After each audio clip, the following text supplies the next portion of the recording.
शुक्लांबरधरं विष्णुं शशिवर्णं चतुर्भुजं प्रसन्नवदनं ध्यायेत् सर्वविघ्नोपशान्तये अगजानन पद्मार्कं गजाननमहर्निशम् अनेकदन्तं भक्तानां एकदन्तमुपास्महे।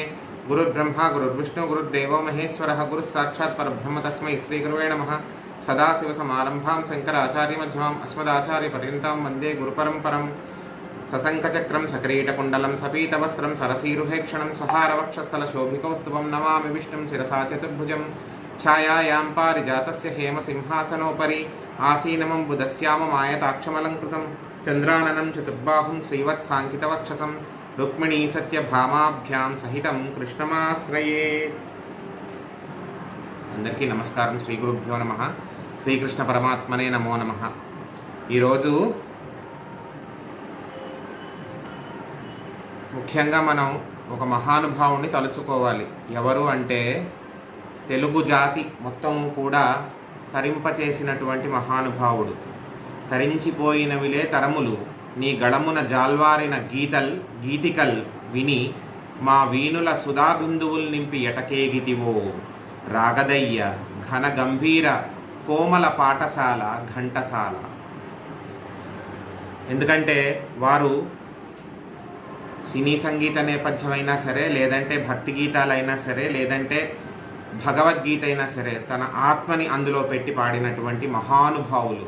ఆయన 99 సంవత్సరాలు పూర్తి చేసి 100వ సంవత్సరంలోకి, ఆయన శత జయంతి సంవత్సరంలోకి అడుగుపెట్టినటువంటి శుభ సందర్భం ఈరోజే మన సెషన్ ఉండడం, ఆయన్ని ఈ రకంగా తలుచుకోవడం అనేది చాలా ఒక యాదృచ్ఛికమైనటువంటి అదృష్టంగా భావిస్తున్నాను. ఎందుకంటే జగతాచార్యుడైనటువంటి ఈ మహానుభావుడు శ్రీకృష్ణ పరమాత్ముడు భగవద్గీతని చెప్పి వదిలేశాడు అర్జునుడికి.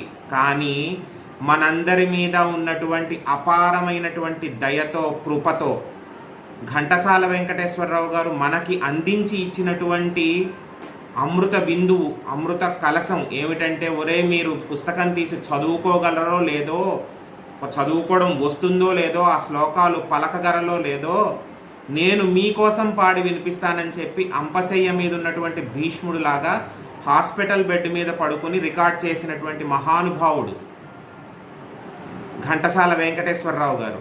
అటువంటి భగవద్గీతని మనకు అందించి, ఆయన తరించి మనల్ని తరింపచేసినటువంటి విద్వాంసుడు. కాబట్టి అటువంటి మహానుభావుణ్ణి తలుచుకుంటూ ఈనాటి యొక్క కథాస్రవంతిని ప్రారంభించుకుందాం. మనం పోయిన వారం ఎక్కడ వరకు చెప్పుకున్నాం? హిరణ్యాక్షుడు సంహరింపబడ్డాడు. ఎవరు? వరాహావతారంలో హిరణ్యాక్షుడు సంహరింపబడ్డాడనేటటువంటి క్రోధంతో హిరణ్యకశిపుడు విచిత్రమైనటువంటి వరాలు కోరడానికి బ్రహ్మగారి కోసం తపస్సు చేసి తనకు కావాల్సినటువంటి వరాలని పొందాడు. ఆ తరువాత ఇంద్రాదులచే అపహరింపబడినటువంటి లీలావతీదేవి, హిరణ్యకశిపుడి యొక్క భార్య అయినటువంటి లీలావతీదేవిని నారద మహర్షి రక్షించి తన ఆశ్రమంలో భద్రంగా కాపాడి, ఆవిడకి ప్రసవం అయిన తర్వాత ప్రహ్లాదుడు, ఆ పుట్టినటువంటి బిడ్డకి ప్రహ్లాదుడు అని చెప్పి నామకరణం చేసిన తర్వాత హిరణ్యకశిపుడు తెలుసుకొని భార్యని అంతఃపురానికి తీసుకువెళ్ళిన తర్వాత ప్రహ్లాదుడు ఎప్పుడూ కూడా హరినామస్మరణలోనే ఉంటూ ఉంటాడు, హరినామస్మరణలోనే తరించిపోతూ ఉంటాడు. ఇదంతా గమనించినటువంటి హిరణ్యకశిపుడు గురువులైనటువంటి శుక్రాచార్యుని రప్పించి తన కొడుకులు, శుక్రాచార్యుల వారి కొడుకులైనటువంటి చండామార్కుళ్ళు, నేను పోయిన వారం కూడా చెప్పాను, చండామార్కుడు అని చాలామంది మనం చాలా మామూలుగా అనేస్తాం. అది చండామార్కుడు కాదు, ఏకవచనం కాదు, అది ఇద్దరు, చండు అమర్కుడు, ఇద్దరు కొడుకులు ఆయనకి, చండు అమర్కుడు. ఆ ఇద్దరిని కూడా ప్రహ్లాదుడి యొక్క విద్యాబోధన కోసం నియమింపజేస్తారు. వారు కూడా ఎంతో శ్రద్ధగా ప్రహ్లాదుడికి విద్యాభ్యాసం చేయిస్తారు. ప్రహ్లాదుడు కూడా అన్నీ శ్రద్ధగా నేర్చుకుంటాడు. ఒప్పుకున్నాడు, చదివించిన నన్ను గురువులు చదివితి ధర్మార్థ ముఖ్య శాస్త్రంబులు నే చదివినవి గలవు పెక్కులు చదువులలో మర్మమెల్ల చదివితి తండ్రి అని ఆయనే చెప్పుకున్నాడు. సమస్తం తెలుసుకున్నాను. చదువులలో మర్మము అంటే పరమాత్మని తెలుసుకున్నాను అని. నిగూఢంగా మనం బాగా ఆలోచించి తెలుసుకుంటే దాంట్లో అర్థం ఏమిటి? నేను పరమాత్మని తెలుసుకున్నాను అని చెప్పి. Essence of education. బట్టి పట్టడం వేరు, నేను పోయిన వారం చెప్పాను. బట్టి పట్టడం వేరు, కానీ అర్థం చేసుకోవడం వేరు. మీరు చేయాల్సింది అది అర్థం చేసుకోవాలి. బట్టి పెడితే ఆ రోజుకు మాత్రమే పనికొస్తుంది, అర్థం చేసుకుంటే జీవితాంతం పనికొస్తుంది. ప్రహ్లాదుడు చేసింది అర్థం చేసుకున్నాడు. He learn the essence of education, summary of education. ఆ తరువాత నువ్వు నేర్చుకున్నది ఏంటి, నువ్వు ఏం నేర్చుకున్నావు దాన్ని ఒకసారి నాకు చెప్పు, చక్కగా వివరించు అని చెప్తే విష్ణు సంకీర్తనతో మొదలుపెట్టాడనేటటువంటి కోపం తండ్రికి వస్తుంది. తండ్రికి వచ్చిన తరువాత ఏం జరిగింది, నువ్వు మాంతావా లేదా విష్ణు భక్తి అనేటటువంటి రకంగా గద్దిస్తాడు హిరణ్యకశిపుడు. అప్పుడు చెప్తాడు, మందార మకరంద మాధుర్యమునదేలు మధుపంబు ఓవునే మధునములకు నిర్మల మందాకిణీ వీచగలదు గురాయంచనునే తరంగిణులకు లలితరసాల పల్లవ ఖాదియై చొక్కు కోయిల చేరునే కుటచములకు పూర్ణేందు చంద్రికా స్ఫురిత చకోరకంబరుగునే సాంద్రనీహారములకు అంబుజోదర దివ్య పాదార వింద చింతనామృత పాన విశేష మత్త చిత్తము ఏ రీతి ఇతరంబు చేర నేర్చు వినుత గుణశీల మాటలు వేయునేలా అంటాడు. అంటే అన్నిటిలోనూ అన్ని విషయాలలోనూ కూడా నేను ఉత్తమమైనటువంటి ఉన్నతమైనటువంటి విషయాలలో చరించేటటువంటి అలవాటుకి పడిపోయినటువంటి ఏ జీవి అయినా, ఏ ప్రాణి అయినా, ఏ వస్తువైనా సరే అధమమైనటువంటి దాన్ని పట్టుకోదు. అలాగే అన్నిటిలోనూ the peaks, it's highest range మీకు ఈజీగా అర్థం అవ్వాలంటే చెప్తాను. మనం మాట్లాడుకునే సరదా భాషలోనే చెప్పుకుందాం. Samsung Galaxy phone, Samsung note, iPhone, Apple phone ఇవన్నీ అలవాటు పడిపోయిన పిల్లలు కానీ పెద్దవాళ్ళు కానీ ఇవాళ రోజున అది వద్దులే శాంసంగ్ నోకియా 1100 తీసుకోమంటే తీసుకుంటారా? ముట్టుకుంటారా? మీరంతా అసలు ముట్టుకోరు. ఎందుకు? దానికి మీరు అలవాటు పడిపోయారు, అవునా కాదా? దాని ఫెసిలిటీస్కి, దాంట్లో ఉన్నటువంటి మల్టీమీడియా ఫీచర్స్కి అన్నిటికీ అలవాటు పడిపోయారు. ప్రహ్లాదుడు కూడా అంతే ఉన్నతంగా ఆలోచిస్తున్నాడు. కానీ ఒకటి చెప్పనా, నోకియా ఫోన్ పనిచేసినట్టుగా సరదాగా చెప్తున్నాను, నోకియా ఫోన్ 1100 పనిచేసినట్టుగా సిగ్నల్స్ ఈ శాంసంగ్లకి వాటికి రావు. కానీ ఉన్నతమైనది ఎప్పుడూ కూడా ఉన్నతమైనదే. మనం ఎట్లాగైతే ఫెసిలిటీకి అలవాటు పడిపోయి మళ్ళీ దాన్ని వెనక్కి తీసుకుని దానికన్నా చిన్నదైనటువంటి దాని విషయంలో మనం ఎలా కాంప్రమైజ్ అవ్వమో, అర్థమైందా మీకు? పెద్ద పెద్ద ఫోన్లు ఇంకొకటి వాడడం అలవాటైపోయినటువంటి మనము చిన్న విషయానికి ఎలా మారి మనం ఎలాగైతే కాంప్రమైజ్ అవ్వమో, అలాగే ప్రహ్లాదుడు కూడా హరిభక్తి అనేటటువంటి పెద్ద విషయము, ఉన్నతమైన విషయము పట్టుకున్నాడు. నేను మారను, ఇంకా నా వల్ల కాదు, మారలేను అని చెప్పాడు. అయితే అప్పుడు అంటాడు, మిమ్మల్ని చదివించమని చెప్పి మీకు అప్పచెప్పాను మా పిల్లాడిని మీరేం చేశారంటే, కోపగించకు హిరణ్యకశిప మహారాజా, నువ్వు కోపగించకు, నీ హితులము పురోహితులము కాబట్టి నువ్వేం చేస్తావు, మాకు ఇంకొక అవకాశం ఇస్తే ఇతనికి మేము నచ్చ చెప్పి మళ్ళీ అంతా కూడా ఏముంది రివైజ్ చేయిస్తారు మొత్తం. అర్థమైందా? అంతే కదా, రివైజ్ చేయిస్తారు అంతా కూడా మళ్ళీ ఇంకొకసారి అతనికి నచ్చ చెప్పి చక్కగా తీసుకొచ్చి నీ ఎదట హాజరుపరుస్తాము అని చెప్తారు. అంతా చెప్తారు, మళ్ళీ మొదటి నుంచి అంతా కూడా చెప్తారు. చెప్పడంలో ఎటువంటి లోపము లేదు. కానీ ఇతను మారాలి కదా, మారడు కదా. మారకపోగా మళ్ళీ తండ్రి పిలిపిస్తాడు. హిరణ్యకశిప మహారాజు మళ్ళీ పిలిపించినప్పుడు ఏం జరుగుతుంది? చెప్పు, ఏం నేర్చుకున్నావో. ఈ మొదటిసారి ముద్దుగా అడిగాడు, ఈసారి అనుమానంతో కూడినటువంటి కోపంతో అడుగుతాడు, ఎరా నాయనా నువ్వు సరిగ్గా నేర్చుకున్నావా లేదా, ఏంటి నీ పరిస్థితి, what is the change you have acquired, ఏంటి, ఎలా చేస్తున్నావు ఏంటి అని కాస్త గట్టిగానే అడిగాడు. అడిగేసరికి ఇప్పుడు చెప్తాడు. ఇవాళ కొంచెం పద్యాలు ఉంటాయి, ఇప్పుడు చెప్తాడు. కమలాక్షు నర్చించు కరములు శ్రీనాథు వర్ణించు జింహ సురరక్షకుని చూచు చూట్కులు శేషసాయికి మ్రొక్కు శిరము విష్ణునాకర్ణించు వీనులు మధువైరి దళవెది మనము భగవంతు వలగొను పదములు పురుషోత్తముని మీది బుద్ధి దేవదేవుని చింతించు దినము చక్రహస్తుని ప్రకటించు చదువు కుంభినీదవు చెప్పెడి గురువు తండ్రి హరిచేరుమనడి తండ్రి అంటే పద్యం పెద్దది, బాగా ఇదవుతుంది. కానీ దాని అర్థం ఏమిటి? సింపుల్. విష్ణువుని అర్చించేటటువంటి చేతులు, హరికి ఇలా పూజ చేస్తూ ఇలా ఒక పువ్వు వేసేటటువంటి చెయ్యి. అలాగే శ్రీనాథుడు అంటే కవి శ్రీనాథుడు అని కాదు. శ్రీనాథుడు అంటే శ్రీ అంటే లక్ష్మీదేవి, నాథుడు అంటే లక్ష్మీదేవి యొక్క భర్త. అంటే ఎవరు? విష్ణువు. విష్ణుమూర్తిని వర్ణించడము అంటే ప్రతి ఒక్కడు కవి ఏమీ కావక్కర్లేదు కదా. వర్ణించాలి అంటే మనం సొంత తెలివి తెచ్చుకుని ఏమీ వర్ణించక్కర్లేదు. ప్రతి ఒక్కడు కవి అయిపోక్కర్లేదు. శ్రీనాథు వర్ణించు అంటే శ్రీనాథుడు విష్ణుమూర్తిని సంకీర్తన స్తోత్రము చేసేటటువంటి వాడు, స్తోత్రము చేసేటటువంటి జింహ. ఆ నాలిక ద్వారానే కదా అక్షరం పలికేది. అటువంటి నాలికే ఉన్నతమైనటువంటి నాలుక. అలాగే సురరక్షకుని చూట్కులు అంటే కళ్ళు. సురరక్షకుని చూట్కులు. సురరక్షకుడు అంటే దేవతల్ని ఎప్పుడూ కాపాడాడు. మరి అంతే కదా, ప్రతిసారి దేవతల్ని ఆయనేగా కాపాడుతున్నాడు. ఇంద్రుడు వెళ్ళి మొరబెట్టుకోవడం, బ్రహ్మగారు తదాస్తు అనడం, ఇంద్రుడు వెళ్ళి మొరబెట్టుకోవడం, కాపాడడం ఆయనకున్న ఏకైక రెస్పాన్సిబిలిటీ. పాపం అదే అయిపోతుంది ప్రతిసారి అదే చేస్తున్నాడుగా. సురరక్షకుని చూట్కులు ఆయన్ని చూసే కళ్ళే కళ్ళు. శేషసాయికి మ్రొక్కు శిరము. ఈ లైన్ మీరు చాలా చోట్ల చూసుంటారు. ముఖ్యంగా తిరుమల కొండ మీద కరెక్ట్గా ఆ టర్నింగ్లో చూస్తాం మనం. దాని మీద రాసి ఉంటుంది శేషసాయికి మ్రొక్కు శిరము అని చెప్పి. తిరుమల కొండ మీద ఆ వైకుంఠం క్యూ కాంప్లెక్స్ నుంచి బయటికి రాగానే ఇలా టర్న్ అవుతాం లోపలికి, గుళ్ళోకి వెళ్ళడానికి, మహాప్రాకారంలోకి. ఆ టర్నింగ్లో రాసి ఉంటుంది ఇది శేషసాయికి మ్రొక్కు శిరము అని చెప్పి. అంటే తల వంచుకుని ఇలా విష్ణుమూర్తికి నమస్కరించేటటువంటి తల. శిరము అంటే తల. విష్ణుని ఆకర్ణించు వీణులు. నువ్వు ఏమీ చెయ్యలేవు, కనీసం ఒక స్తోత్రం విను. స్తోత్రం వినేటప్పుడు నీ మనసు దాని మీదకి వెళ్తుంది కాబట్టి ఆ చెవులు అంతటి పుణ్యం చేసుకున్నాయి. మధువైరి తలవెడి మనము ఎప్పుడు మనస్సులో విష్ణువుని తలుచుకుంటూ ఉండేటటువంటి ఆ మనస్సే గొప్ప ఉన్నతమైనటువంటి మనస్సు. భగవంతుని వలవను పదములు. ఎక్కడ భగవంతుడి యొక్క అవతారము విశేషము ఉంది, ఫలానా వీధిలో మంచి గుడి ఉంది, లేదంటే ఫలానా ప్రదేశంలో మంచి గుడి అంటే పనిగట్టుకుని వెళ్ళక్కర్లేదు, వెళ్ళినప్పుడు చూడొచ్చు.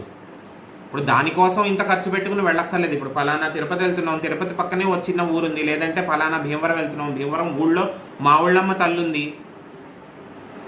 నువ్వు పని మీద భీమవరం వెళ్తున్నావు, నీ సొంత పని మీదే వెళ్తున్నావు భీమవరం, కానీ ఊళ్ళోకి వెళ్ళినప్పుడు మా ఊళ్ళమ్మ తల్లి సోమేశ్వరాలవే ఉన్నాయి కదా, వెళ్ళి కనీసం దండం పెట్టుకుని రావాలి. లేదు నేను పని మీద వెళ్ళాను అంటే వెళ్ళకపోతే నీ కర్మది. ఊళ్ళోకి వెళ్ళి ఆ ఊర్లో విశేషమైనటువంటి ఏ ఊరైనా సరే, భీమవరమైనా, విజయవాడైనా, ఇంకోటైనా, గుంటూరైనా, లేదంటే విశాఖపట్నమైనా, ఏ ఊరైనా సరే ఆ ఊళ్ళో ఉన్నటువంటి విశేషమైన దేవాలయాన్ని కనీసం దర్శనం చేసుకుంటాను నువ్వు ఎంత సొంత పని మీద వెళ్ళినా సరే. మెటీరియలిస్టిక్గా నేను నా పని మీద వెళ్ళాను, నా పని అయిపోయింది, నేను పూర్తి చేసుకుని వచ్చేసాను అనుకుంటే కుదరదు. అలాగే పురుషోత్తముని మీది బుద్ధి ఎప్పుడూ దేవుడి గురించి ఆలోచిస్తూ ఉండేటటువంటి బుద్ధి, అదే ఉన్నతమైనది. దేవదేవుని చింతించు దినము. ప్రతిరోజు కాసేపు అయినా సరే దేవుణ్ణి తలుచుకోవాలి. అంటే ఏమిటి? పొద్దున్నే లేచి ఒకసారి దేవుడా, స్వామి, మహానుభావ, నిన్న బాగుంది, నిన్నట్లాగే ఇవాళ బాగుండేలా చూడు. లేదు నిన్న కొంచెం ఇబ్బంది పడ్డాను, నిన్న పడ్డ ఇబ్బంది మళ్ళీ ఇవాళ పెట్టనివ్వకే, కాస్త కాపాడు అని చెప్పి అనుకోవాలి. చక్రహస్తుని ప్రకటించు చదువు. నీ చదువు అంతా ఏమిటి? అదే కదా ప్రహ్లాదుడు చేసింది. చదువులలో మర్మమెల్ల చదివితి తండ్రి అన్నాడు. ఆ మర్మమే చక్రహస్తుని యొక్క గుణము, తత్వము. అంటే చక్రహస్తుడు అంటే చేతిలో చక్రం, సుదర్శన చక్రం ఉండేటటువంటి మహానుభావుడు. అటువంటి చదువే చదువు. అది తెలుసుకోలేనాడు ఎంత చదివినా ఒకటి. కుంభినీదవు చెప్పేది గురుడు. ఇవన్నీ జరగాలంటే ఏంటి? ఒక గురువు, మంచి గురువు ఉండాలి.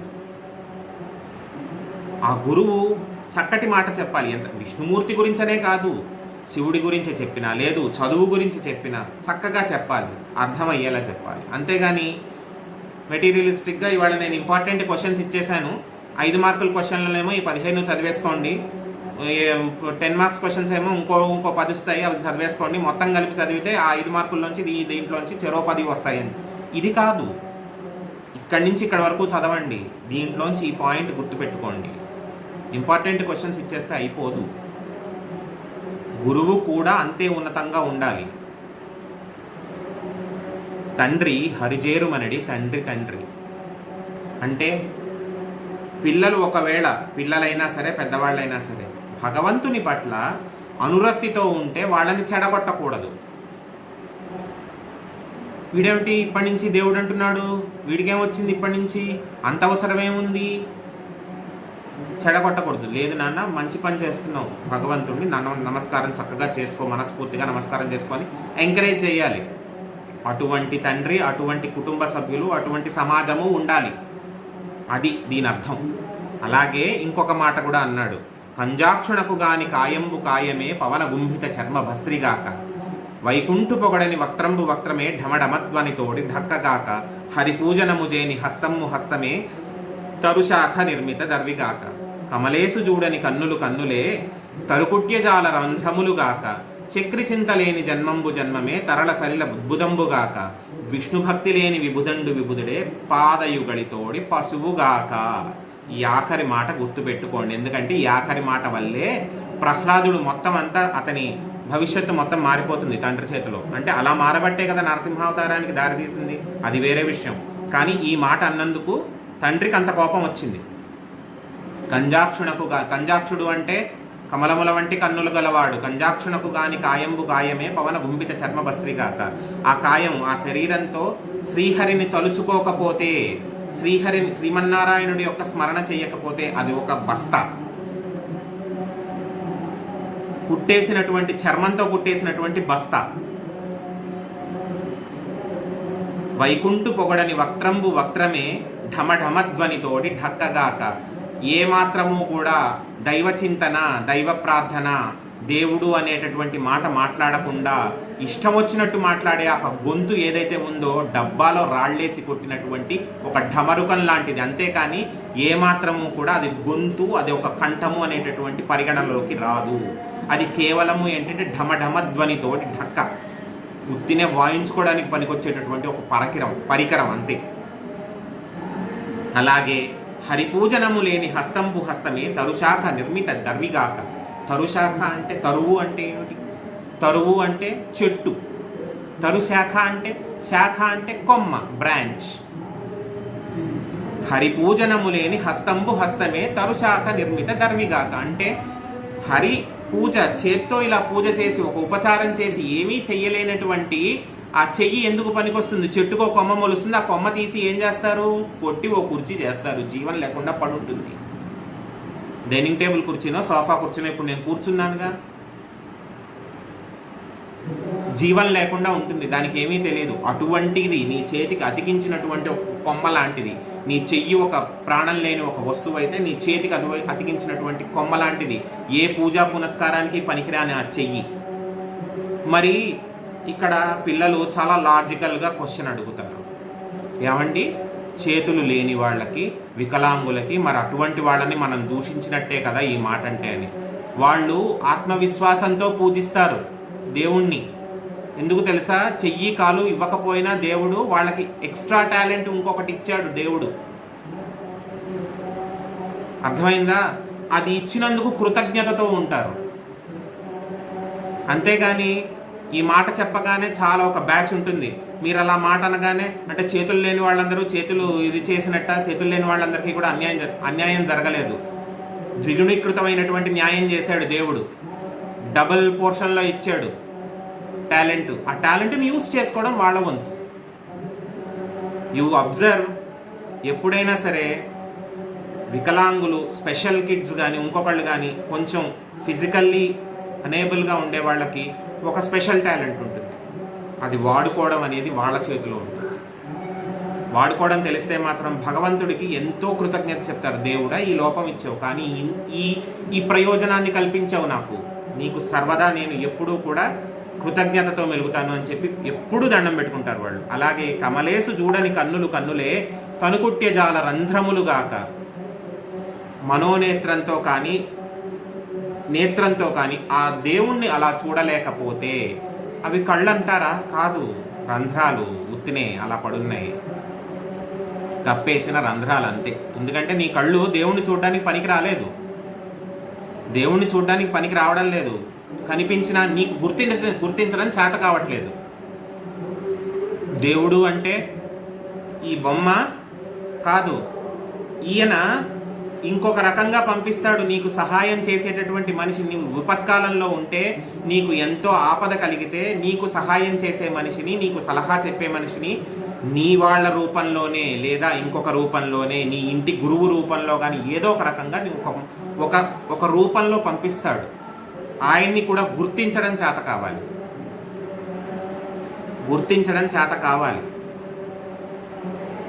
మనం ఈయన కృష్ణుడు అనుకుని ఒక రూపం ఇచ్చి కొలుచుకుంటున్నటువంటి స్వామి ఈయన. అర్థమైందా? ఎప్పుడూ కూడా నీకు సహాయం చేసేవారు నీకు భగవంతుడితో సమానం. ఎందుకంటే ఈయన ఆ రూపంలో వచ్చాడు. అర్థమైందా? ఈయన ఆ రూపంలో వచ్చాడు. అది ఎప్పుడు గుర్తించాలి. గుర్తించడం కూడా చేత కావాలి, అర్థం చేసుకోవాలి. వచ్చిన ప్రతి ఒక్కరిని అమర్యాదగా మాత్రం మాట్లాడాలి. నీకు సహాయం చేయడానికి వచ్చిన వాళ్ళని నీ మీద జాలితో, నీ మీద దయతో, నీ మీద కరుణతో ఒక సలహా చెప్తున్న వాళ్ళని చెప్పొచ్చావులే అని చెప్పి మాత్రం అనకండి. అర్థమైందా? చక్రి చింతన లేని జన్మంబు జన్మమే తరిల సరిల బుద్భుదంబుగాక. చక్రి చింత అంటే చక్రి అన్నా కూడా విష్ణువే, చక్రి అన్నా కూడా విష్ణువే. ఆ చక్రి చింత, ఆయన స్మరించుకోలేనటువంటి జన్మ. నువ్వు రోజల్లా కూర్చుని నీ ఉద్యోగం మానేసి, నీ వ్యాపారం మానేసి కూర్చుని ఇక్కడ తులసిమాలేసి ఓ దండ కట్టి ఓ పూజ చేసి నానా హంగామా చేయమని చెప్పలేదు. చేసేటప్పుడు దేవుడా నాకు మంచిగా చక్కగా ఇది ఇచ్చావు, ఇవాళ ఈ పరిస్థితి కల్పించావు, ఇవాళ ఈ కష్టం ఇచ్చావు, నీ మీద నేను విశ్వాసంతో ఉన్నాను, రేపు ఈ కష్టం ఇవ్వకు. ఇవాళ కష్టపడినట్టుగా రేపు కష్టపడేలా చూడకు.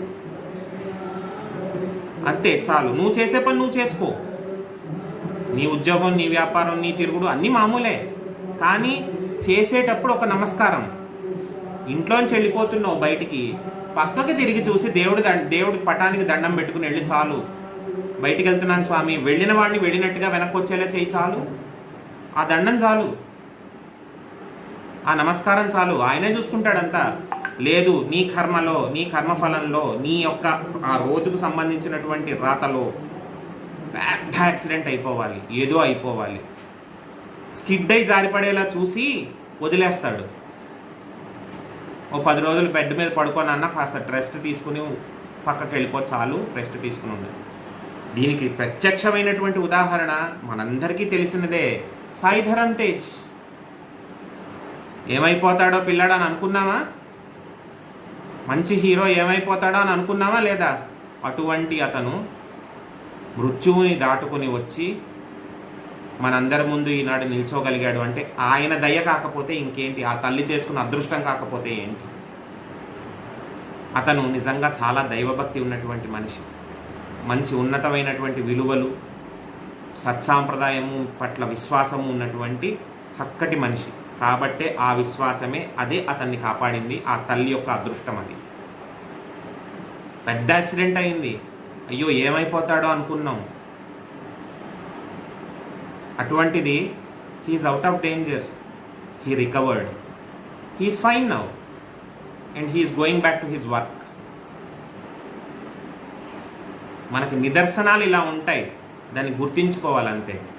అలాగే విష్ణు భక్తి లేని విభుదుడే పాదయుగముతోడి పశువుగాక. అంటే ఏమిటి? విష్ణు భక్తి, విష్ణువుని తలుచుకోవడం, దైవాన్ని తలుచుకోవడం ఏదీ లేనివాడు విభుదుడు. అంటే మనిషి, ఎంతసేపు రాజు అనే కాదు, రాజు పాలకుడు ఇటువంటి వాడనే కాదు, అటువంటి మనిషి వాడొక మనిషి, 2 కాళ్ళ జంతువు అన్నాడు. ఈ మాట అనేసరికి, సహజంగా అన్న మాట అనేసరికి తండ్రి అయినటువంటి హిరణ్యకశిపుడికి కోపం వచ్చింది. ఇంత మాట అంటావా అని చెప్పి కోపం వచ్చింది. కోపం వచ్చేసరికి ఇక్కడ మనం మొదటి రోజున చెప్పుకున్నాం కదా, ఏంటి, ఎటువంటి పరిస్థితుల్లో నేను చెణుకుతాను, ఎటువంటి పరిస్థితుల్లో నేను కదలి వస్తాను అనేటటువంటి శపథం చేశాడు. శుద్ధ సాధులందు, సురలందు, శృతులందు, గోవులందు, విప్రకోటి యందు, ధర్మ పదవి యందు దగిలి నాయందు ఎవ్వడలుగు వాడు హింసకి వాడే హింసనొందు విప్రకోటి యందు. ఇది గుర్తుపెట్టుకున్నామని చెప్పాను నేను, రెడ్ లైన్లో అండర్లైన్ చేసుకుని ఈ మాట గుర్తుపెట్టుకోండి, మీరు ఎక్కడొస్తుందో నేను చెప్తాను అని చెప్పి. ఇదంతా చెప్పేసరికి కొడుకు మీద కోపం వచ్చింది. కానీ తండ్రి మొదట కొడుకు నన్ను నిందిస్తాడా? లేదు. ఎవరిని అంటాడు? చదువు చెప్పిన గురువుని అంటాడు. ఏం చెప్పావు నువ్వు గురువు చదువు? నా కొడుకులో ఏం మార్పు వచ్చింది? అంతేగా, చదవంది వీడు. వెళ్ళిపోతాం స్కూల్కి. ఏం చెప్తున్నారు మీరు? మా అబ్బాయికి ఖచ్చితంగా దీంట్లో 85 కానీ 90 కానీ రావాలి. మీరు 75 వేశారు. ఆవిడకి తెలియదు మరి ఎంత వేయాలో. 40 ఏళ్ళు 35 ఏళ్ళ బట్టి ఉద్యోగం చేస్తుంది టీచర్ గారు, ఆవిడకి తెలియదు. మనం వెళ్ళి అడుగుతాం. ఆవిడ ఒక కారణానికి వేసి ఉండొచ్చు, వీడికి ఇక్కడ మార్క్ ఇక్కడ తగ్గిస్తే తర్వాత కొంచెం స్ట్రెస్ చేస్తాడనేటటువంటి ఇది ఉంటుంది. కానీ తల్లులు తండ్రులు కొట్లాటకు వెళ్ళిపోతారు. మా పిల్లాడు ఖచ్చితంగా ఇంట్లో చదివాడండి, మీరే ఏదో తక్కువగా చూస్తున్నారు, సరిగ్గా లేదు, your treatment towards my kid is not proper, it's not appropriate. మన లాంగ్వేజ్ మన లిటరేచర్ అంతా అక్కడే ప్రదర్శిస్తాం. And we argue with the teacher who has 35 years of experience with our 33 years of age. నీ వయసు 33, 35 ఏళ్ళు అనుభవం ఉన్నటువంటి ఒక గురువుని మనం ఆర్గ్యూ చేయడానికి వెళ్తాం. ఇదే చేశాడు హిరణ్యకశిపుడు కూడా. పటుతర నీతి శాస్త్ర పారగు చేసేదనంచు బాలునీవటి కొనుపోయి వానికి అనర్హములైన విరోధి శాస్త్రముల్ కుటిలత నేర్పినాడవు. భృగుప్రవరుండవటంచు పలికితిన్ కటకట బ్రాహ్మణాకృతివి గాని యథార్థపు బ్రాహ్మణుండవే. ఈ ఆఖర్లైన గుర్తుపెట్టుకోండి. పటుతర నీతి శాస్త్ర పారగు చేసేదనంచు బాలునీవటు కొనిపోయి, వాడికి అన్ని నీతులు నియమాలు శాస్త్రము అన్నీ చక్కగా నేర్పిస్తానని చెప్పి పట్టుకెళ్ళారు మీరిద్దరు. అనర్హములైన విరోధి శాస్త్రములు కుటిలత నేర్పినాడవు.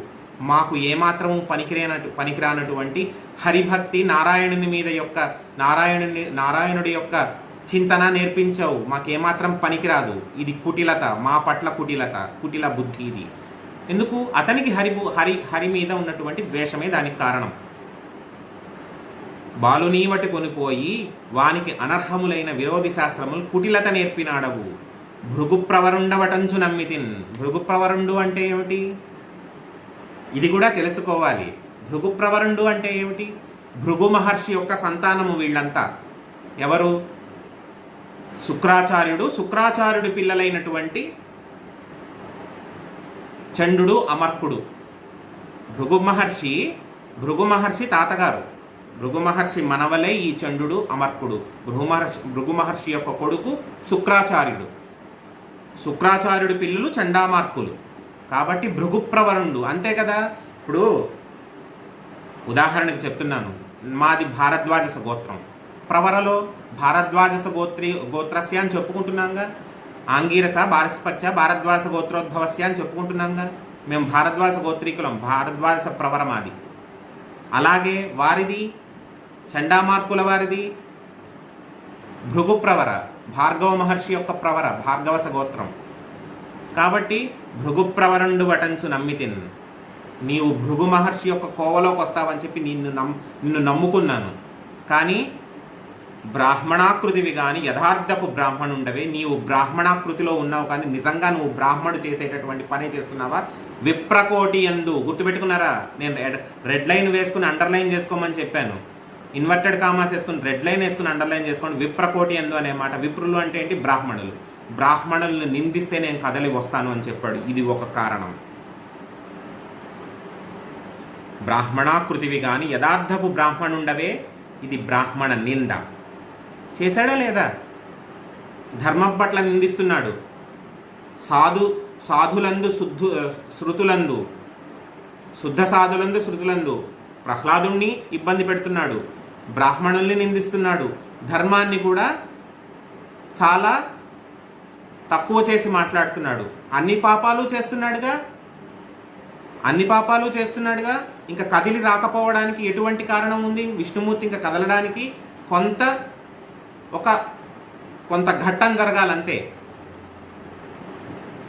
చెయ్యాల్సినవన్నీ చేశాడుగా. విప్రకోటి యందు బ్రాహ్మణ నింద, బ్రాహ్మణ హింస, ఆ పాపం మూట కట్టుకుంటున్నాడుగా. అది ఇలా నిందించాడు. నిందించిన తర్వాత ఏం జరిగిందంటే, క్రోడంబై పినతండ్రి చంపెనని నాతనిపై క్రోధించి చిత్తంబులో వీడెంచేయుడు బంటుభంగి హరిన్ విద్వేషించి భక్తుడై యోడంగొక్కట ప్రాణవాయువుల్ వీడొప్పించుచున్నాడు నా తోడన్ వైరము బట్టెనిట్టి జనకద్రోహి మహిన్ కంటినే.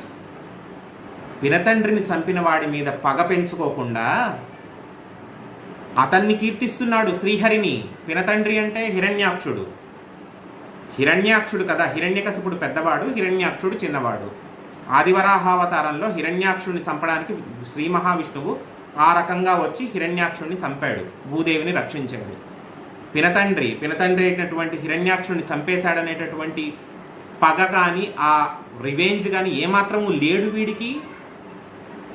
అది లేకపోగా హరిని విద్వేషించకుండా అతనికి బంటుగా మారి అతన్ని కీర్తిస్తున్నాడు, సంకీర్తిస్తున్నాడు. అసలు ఏమన్నా అర్థం ఉందా వీడికి? తండ్రికి శత్రువుగా మారుతున్నాడు. ఇటువంటి కొడుకుని అసలు ప్రపంచంలో ఎక్కడైనా చూసామా? ఇటువంటి విద్వేషించేటటువంటి కొడుకుని, ఇటువంటి హానికారకమైనటువంటి కొడుకుని ఈ ప్రపంచంలో ఎక్కడైనా చూసామా అని చెప్పి అడుగుతున్నాడు. ఇలా అడిగి నెమ్మదిగా పనిష్ చేయడం మొదలుపెట్టాడు, శిక్షించడం మొదలుపెట్టాడు ప్రహ్లాదుణ్ణి శిక్షించడం మొదలుపెట్టిన తరువాత ఏం జరిగింది, ఎలా జరిగింది, అతను ఏ రకంగా కాపాడబడుతున్నాడు ప్రతిసారి, అతను శిక్షలను పొందుతున్నప్పుడు ఏ రకంగా అతని యొక్క మనఃప్రవృత్తి ఉంది అనేది తరువాతి సెషన్లో తరువాయి భాగంలో తెలుసుకుందాం. ఒకసారి అందరూ కూడా లాగౌట్ చేసి మళ్ళీ లాగిన్ చేయండి. ఇప్పుడు హరి మీద భక్తిని మానుకోమని చెప్పి తండ్రి ప్రహ్లాదుణ్ణి అడగడం మొదలు పెడతాడు. వినకుండా ఉండడం వల్ల, మాట వినకపోవడం వల్ల శిక్షించడం మొదలు పెడతాడు. శిక్షించడం మొదలుపెట్టి తన సైన్యానికి చెప్తాడు, రాచబిడ్డ సుకుమారుడు చిన్నవాడు అని చెప్పి ఏమాత్రము కూడా మీరు ఎటువంటి జాలి చూపించకండి. నాకు కావాల్సింది వాడు ప్రహ్లాదుడు, నా కొడుకు హరిభక్తి మాని నాకు అనుకూలంగా ఉండి మారాలి. అంతవరకు మీరు శిక్షించండి, శిక్షించి మనకి అనుకూలంగా మార్చండి అని చెప్పి చెప్తాడు. చెప్తే మారతాడా? ఎక్కడ పడింది అసలు బీజం వేసిన వాళ్ళు ఎవరు? చెప్పా కదా లాస్ట్ వీక్ మనం పోయిన వారం కూడా ప్రాసెసర్ ఎక్విప్ చేసుకుని వచ్చాడు, ఇన్బిల్ట్ చిప్పుతో వచ్చాడు ప్రహ్లాదుడు. అవునా? సిస్టంలో ఇన్బిల్ట్ చిప్ అనేది ఉంటుంది. అలా వచ్చినవాడు ప్రహ్లాదుడు. ఎలా మారుతుంది? మారదు కదా. సిస్టమ్ ఎప్పటికీ ఒకే రకంగా ఉంటుంది. అటువంటి పరిస్థితుల్లో ప్రహ్లాదుడు అంటే మారడు. ఎందుకు? ఆ బీజం ఏనాడు పడింది? హరిభక్తి అనేటటువంటి బీజం, ఆ విత్తనం ఎప్పుడు పడింది? గర్భస్థ శిశువుగా ఉండగా వేసినటువంటి మహానుభావుడు అటువంటి వాడు నారద మహర్షి. మామూలు వాడా? నిరంతర హరినామ సంకీర్తనలతో తపించిపోయి ఆ దాంట్లోనే తలమునకలేస్తూ దాంట్లోనే ఆనందాన్ని వెతుక్కుంటూ అక్కడే అలాగే ఉండిపోయేటటువంటి మహానుభావుడు నారద మహర్షి. నారద మహర్షి ఎవరు? బ్రహ్మమానస పుత్రుడు. బ్రహ్మగారెవరు? విష్ణుమానస పుత్రుడు. అవునా? చైన్ ఎక్కడి నుంచి ఉంది?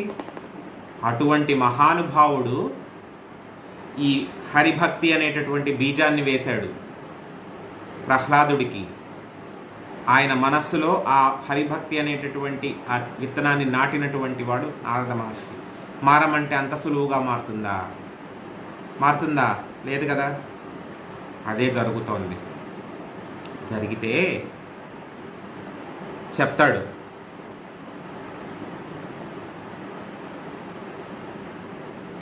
ముంచితి వార్ధులన్ గదల మృత్తితి శైలతటాకంబుల ద్రొబ్బించితి శస్త్రరాజి పొడిపించితి మీద నిభేంద్ర పంక్తి రొప్పించితి ధిక్కరించితి శపించితి ఘోర దవాగ్నులను దోయించితి పెక్కుపాట్ల నడయించితి చావడిదేమి చిత్రము.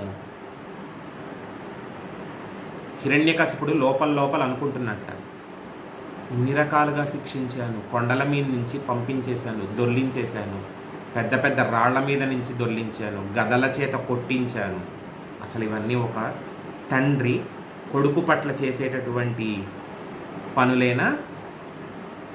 ఇట్లాంటి హిరణ్యకశిపులు లేరా? ఇవాళ పొద్దున్నే వార్త చూశాను నేను వేటు న్యూస్ ఛానల్లో. 19 నెలల పసికందుని కరెంటు షాక్ ఇచ్చేసిన తండ్రి. వాడు మనిషా ఇంకేమన్నానా? ఇలా పోయింది పాపం. వాడు మనిషేనా? ఇటువంటి హిరణ్యకశిపులు ఉన్నారు ఇంకా. కూతుని చంపేసుకునేటటువంటి పరమ కసాయి వాడు. గదల మృత్తించితి, శైలతటంబుల ద్రొబ్బించితి, శస్త్రరాజి పొడిపించితి, మీద నిభేంద్ర పంక్తి రొప్పించితి, శస్త్రములు బల్లాలతో పొడిపించాను. ఎంత కిరాతకత్వమో చూడండి. శస్త్రరాజి పొడిపించితి, మీద నిభేంద్ర పంక్తి రొప్పించితి, ఏనుగులతో తొక్కించాను వాణ్ణి. 5 ఏళ్ల పిల్లాడు మామూలుగా నించడమే చేత కాదు. వాడి చేతిలో ఏదన్నా పట్టుకోమని చెప్పిస్తేనే పట్టుకోవడం చేత కాదే. అతనిని ఇన్ని రకాలుగా హింసించాడు, ఇంత ఇబ్బంది పెడుతున్నాడంటే వాడు అసలు తండ్రేనా? ఇటువంటి తండ్రులను ఈనాడు కూడా చూస్తున్నాం కదా, అవునా కాదా? చూస్తున్నావా లేదా? న్యూస్ పేపర్లలో ఎన్ని చదవట్లేదు? కూతుర్ని కాలరాచినటువంటి తండ్రి, అసహ్యమైన హెడ్డింగ్లు వాళ్ళు పెడతారు. చేసేవాడు అంత కిరాతకత్వంగాను హింసాత్మకంగాను చేస్తున్నాడు పిల్లల పట్ల. ఇంకా కనడం ఎందుకు?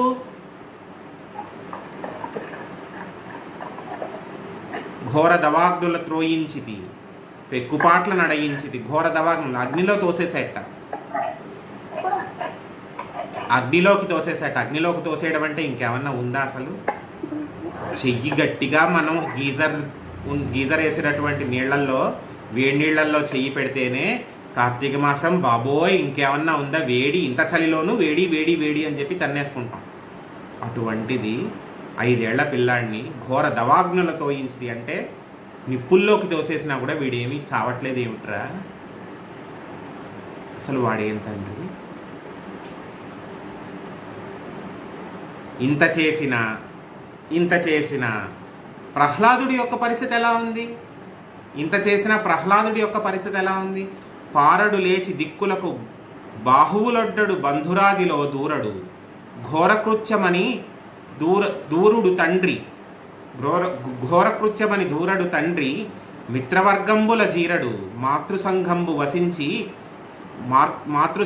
వసించు సువర్ణ గృహంబులోని దూరడు, కావవే అనుచు తాపమునందడు కంటగింపగడు. పారడు లేచి దృక్కులకు ఇంత హింసిస్తున్నా లేచి పారిపోవట్లేదు, పరిగెత్తట్లేదు. ఎలా ఉన్న మనిషి అలా ఉంటున్నాడు, పరిగెత్తడం లేదు. బాహువులొడ్డడు, కొట్టద్దు ఏమీ చెయ్యొద్దు అని ఇలా అడ్డు పెట్టుకోవడం లేదు. బాహువులు అంటే భుజాలకి ఇలా అడ్డు పెట్టుకోవడం లేదు, కొట్టద్దు నన్ను అని చెప్పి. బంధురాజిలోకి దూరడు. ఎవరైనా చిన్నపిల్లల్ని కొడుతుంటే ఎదురుగుండా ఎవరు చుట్టాలో ఇంకొకళ్ళు ఫ్రెండ్స్ ఎవరైనా కనిపిస్తే వాళ్ళ వెనక్కి వెళ్ళి దాక్కుంటారు కదా, అమ్మో నన్ను కొట్టద్దని చెప్పి దాక్కుంటున్నారా లేదా? పరిగెట్టి వాళ్ళ వెనకాల నించుంటున్నారా లేదా? అలా కూడా వెళ్ళట్లేదట. వెళ్ళకపోగా ఘోరకృత్యమని దూరడు తండ్రిని. నాన్న నన్ను కొట్టకు, ఇంత చిన్నవాడిని నన్ను కొట్టకు అని చెప్పి తండ్రిని కూడా అడగట్లేదట. ఇవన్నీ చేయకపోగా తండ్రిని అడగాలి కదా, చేసేసి నన్ను కొట్టకు, నన్ను హింసించకని అడగాలి కదా, అడగట్లేదు. తండ్రి హింసిస్తున్నాడు, శపిస్తున్నాడు, శిక్షిస్తున్నాడు. తండ్రిగా అతనికి నేను నచ్చలేదు కాబట్టి శిక్షిస్తున్నాడు. నాకున్నటువంటి ధ్యాస నాకు వేరే ఉంది కాబట్టి నేను నా ధ్యాసలో ఉంటాను. మరి ఏంటండి, తండ్రి చెప్పినట్టు వినేయచ్చు కదండి, అయిపోతుంది కదా. ఈ తలనొప్పి అంతా ఎందుకు? పరమధర్మము తల్లిదండ్రులను వాళ్ళు ఎలా చెప్తే అలా వినుము, చెప్పేసిందిగా ధర్మం, దాని ప్రకారం వెళ్ళిపోవచ్చు కదా. ఎందుకు ఇంత హింస, ఇంత తలనొప్పి పెట్టుకోవడం ఎందుకు? తండ్రి తప్పు చేస్తుంటే సరిదిద్దే బాధ్యత కొడుక్కి ఉంది. తల్లిదండ్రులను వినడం ధర్మమే, కానీ తల్లి తండ్రి తప్పు చేస్తుంటే తప్పు మనం చేసేది అని చెప్పి తీరాల్సిందే, ఎంత పెద్దవాళ్ళైనా సరే. ఇది కూడా ఉంది కానీ అతను చేసింది. మిత్రవర్గంబు జీరడు, మాతృసంఘంబు వసించు సువర్ణ గృహంబులోనికి దారడు. మాతృసంగంబు వసించు అంటే తన తల్లిగారైనటువంటి లీలావతీదేవి ఉండేటటువంటి అంతఃపురానికి వెళ్ళిపోయి దాక్కోలేదు. తల్లి చాటును దాక్కుంటే తల్లి ఎంతైనా రక్షిస్తుంది. వద్దండి, చిన్నపిల్లవాడండి, వద్దు, మీరేమీ చేయకండి, అలాగా అటువంటి హింసాత్మకమైనటువంటి కృత్యాలు ఏమీ చేయకండి, చిన్నపిల్లాడండి, కాపాడండి అని ఎంతైనా అడుగుతుందా లేదా తల్లి? తల్లి అడుగుతుంది అనేటటువంటి ఆ మిషతో ఏం చేస్తారు వీళ్ళు, ఈ పిల్లలు వెళ్ళి తల్లి వెనకాల దాక్కోవడానికి ప్రయత్నిస్తారు. ఆ ప్రయత్నం కూడా చేయలేదు. అంటే ఎందుకు ఇవన్నీ చేయడం లేదు? ఎందుకు చేయడం లేదు? కావరే అనుచు తాపమునందడు కంటగింపడు. నన్ను కాపాడండి అని మాట కూడా అనట్లేదు. ఎందుకు? ఎవరు కాపాడాలో వాళ్ళు కాపాడాల విశ్వాసం ప్రహ్లాదుడికి ఉంది. ఆ విశ్వాసం ఏనాటికి కూడా ప్రహ్లాదుడికి అలా నిలిచిపోయింది. ఎందుకు?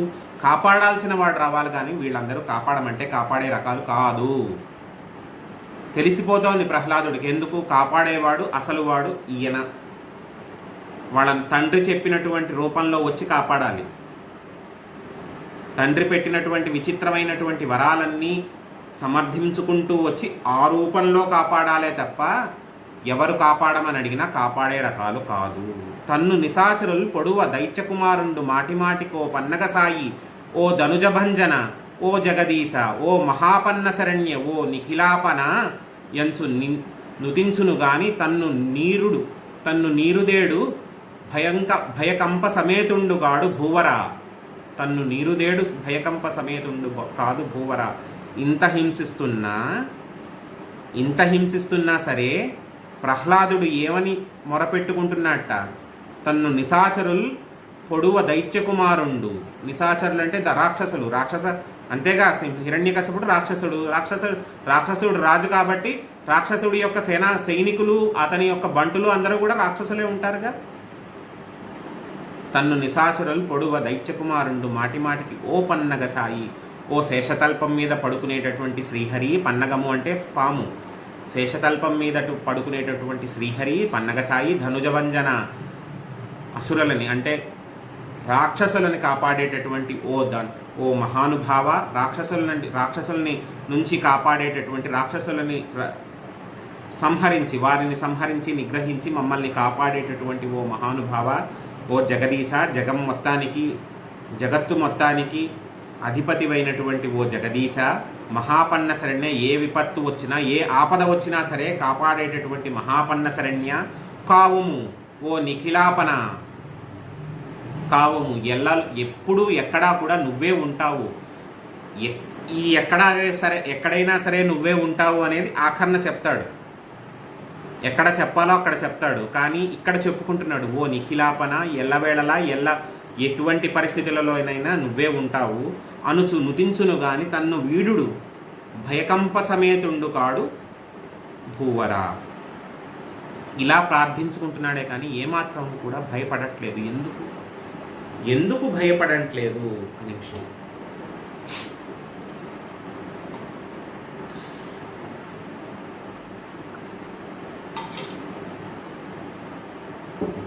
ఎందుకు భయపడట్లేదు? తను నమ్ముకున్న దైవం అనేది ఒకటి ఉంది కదా. తప్పో ఒప్పో నమ్ముకున్న దైవం అనేది ఒకటి ఉంది. ఆ దైవం కాపాడుతుంది. నేను నమ్ముకున్నటువంటి దైవమే నన్ను కాపాడుతుంది. విశ్వాసము మీరు ఎప్పటికీ గుర్తుపెట్టుకోండి. వాటి ఎపిసోడ్ మొత్తం కూడా, వాటి భాగం మొత్తం కూడా విశ్వాసము అనేటటువంటి మాట చుట్టూనే తిరుగుతూ ఉంటుంది. ఆ విశ్వాసమే కాపాడింది, ఆ విశ్వాసమే నిలబెట్టింది, ఆ విశ్వాసమే హిరణ్యకశిపుడి విషయంలో కూడా నిజమయ్యింది. ఎలా నిజమైందో నేను చెప్తాను.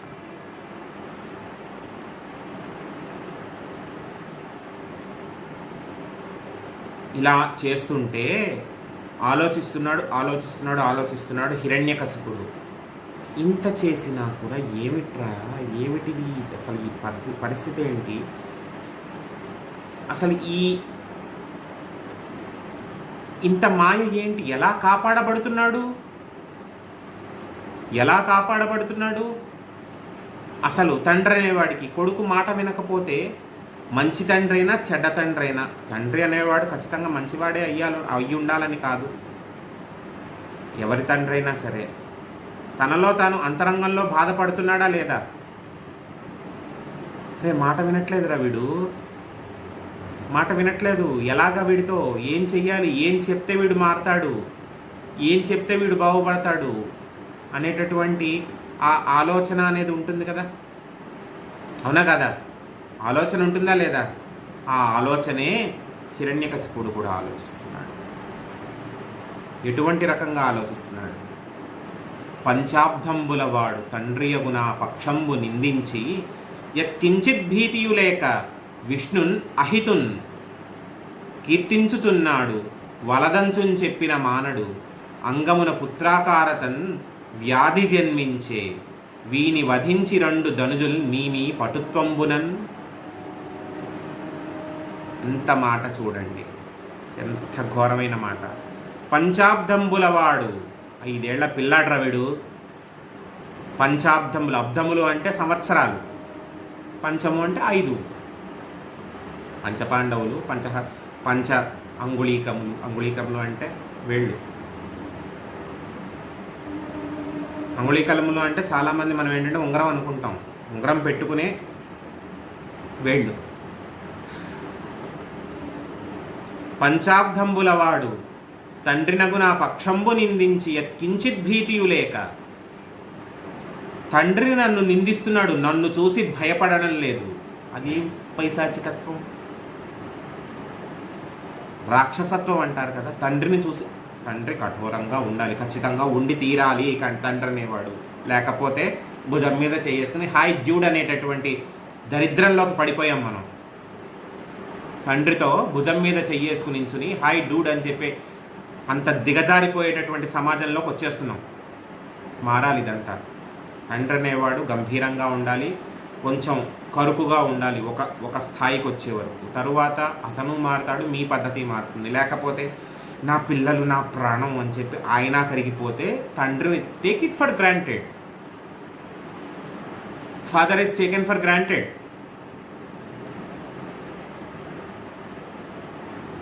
తండ్రి అనేవాడు కఠినంగానే ఉండాలి, తండ్రి అనేవాడు కొంచెం పట్టు విడుపుతోనే ఉండాలి. అఘోరేభ్యో దఘోరేభ్యో ఘోర ఘోరతరేభ్య. పరమేశ్వరుడే అలా ఉంటున్నాడు లోకానికి తండ్రి. అఘోర రూపం కాదు, పరమశాంత రూపం. కానీ అవసరమైనప్పుడు ఘోర ఘోరతరేభ్య, ఘోరానికే ఘోరంగా ఉండేటటువంటి వాడు, భయానికి కూడా భయం కలిగించేటటువంటి వాడు. అదే రకంగా ఉండాలి తండ్రి. అఘోరేభ్యో దఘోరేభ్యో ఘోర ఘోరతరేభ్య. పరమశాంతంగా ఉండాలి. ఎప్పుడూ అరుస్తూనే ఉంటే చిరాకేస్తుంది ఇంట్లో వాళ్ళకు కూడా. కానీ అవసరమైనప్పుడు చూపించే భయం, ఆ అవసరమైనప్పుడు చూపించేటటువంటి కోపము కనుక చూపించకపోతే ఆ ఇంటిని ఎవడు కాపాడలేడు. కానీ ఇక్కడ తండ్రి ఎంత పైశాచికత్వంగా, ఎంత రాక్షసంగా ఆలోచిస్తున్నాడు,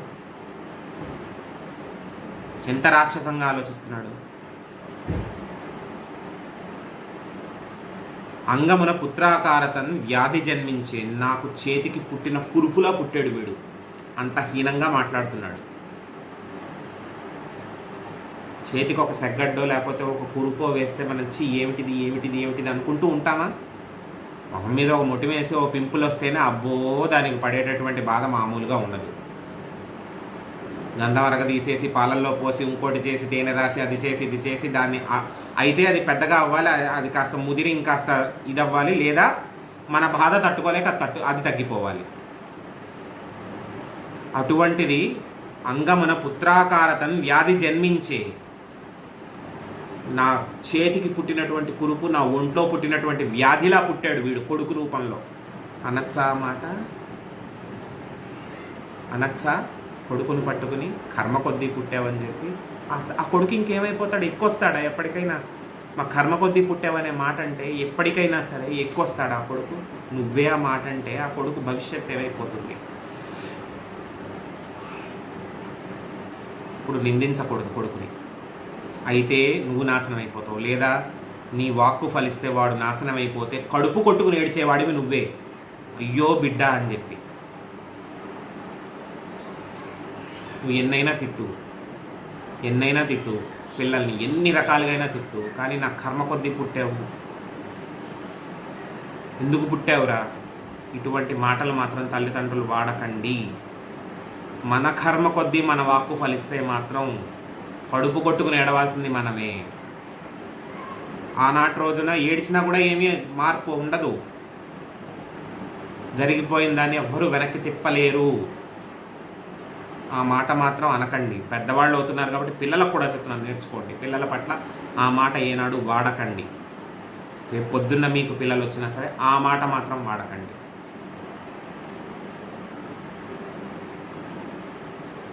వీని వధించి 2 ధనుజులు మీ పటుత్వంబులను చంపేయండి వీడిని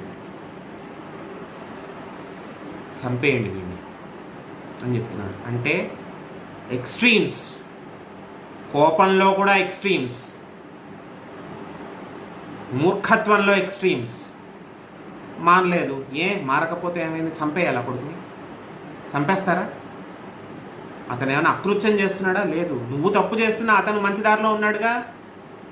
నేను ఖచ్చితంగా సమర్థిస్తాను. ఇప్పుడు కొన్ని సందర్భాల్లో ఇప్పుడు జరుగుతున్నటువంటి పరిస్థితుల ప్రకారం ఒక ఆడదాని మీదకి నడి రోడ్డు మీద నడుచుకుంటూ వెళ్ళిపోతున్న అమ్మాయిని బలవంతంగా తీసుకొచ్చి చేయకూడని పని చేసినటువంటి కొడుకుని సమాజానికి చీడపురుగులా తయారయ్యాడు అని చెప్పి తల్లిదండ్రులే కడదేర్చారు అంటే నేను సమర్థిస్తాను. అటువంటి కొడుకు ఉండడానికి వీలు లేదు. ఎందుకు? అతను తప్పు చేశాడు కాబట్టి శిక్షించారు. 10 మంది చేయకుండా ఉండడం కోసం, ఇంకొకసారి ఈ తప్పు చేయకుండా ఉండడం కోసం అక్కడితో ఆపేశారు. కానీ ఇతను మంచి మార్గంలోనే ఉన్నాడుగా. చెయ్యొచ్చా? శుద్ధ సాధులందు సురలందు శృతులందు అయిపోయిందిగా. ఇక్కడే ఎవరెవరి విషయంలో ఏమేం జరిగితే కదిలొస్తానో అని చెప్తున్నాడు. అదే జరుగుతోంది. శుద్ధ సాధు ఇందాక అయిపోయింది. విప్రకోటి అందు శుద్ధ సాధులందు శృతులందు సురలందు. శుద్ధ సాధుడు పాపం ఎంత హింసించినా ఏమీ అరవట్లేదు. కనీసం నోరెత్తి నన్ను ఆపండిరా బాబు, నన్ను కొట్టకండి, నన్ను హింసించకండి అనే మాట కూడా అనడం లేదు. ఇంతకన్నా సాధుత్వము, ఇంతకన్నా శాంతము ఇంకెక్కడ చూడగలం? ఇప్పుడు ఈయన అవతారం తీసుకున్నప్పుడు నరకాసురుడి యొక్క చెరలో ఉన్నటువంటి వారందరూ మొరపెట్టుకున్నారు, మహానుభావ మమ్మల్ని కాపాడు అని చెప్పి. ఈ మాట కూడా అనట్లేదు, కాపాడవయ్యా అనే మాట కూడా అనట్లేదు. ఇది ఈ ప్రహ్లాదుడు నన్ను కాపాడు అనే మాట కూడా అనట్లేదు. ఆ మాట కూడా అనకపోతే అంతకన్నా సాధుత్వము, అంతకన్నా శాంతము ఇంకొకటి ఉందా? శుద్ధ సాధులందు అయిపోయిందిగా.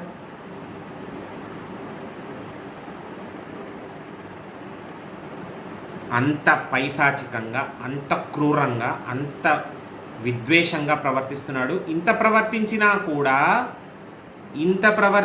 కూడా ప్రతిసారి రక్షింపబడిపోతున్నాడు ప్రహ్లాదుడు. అదే వింతగా ఉంది.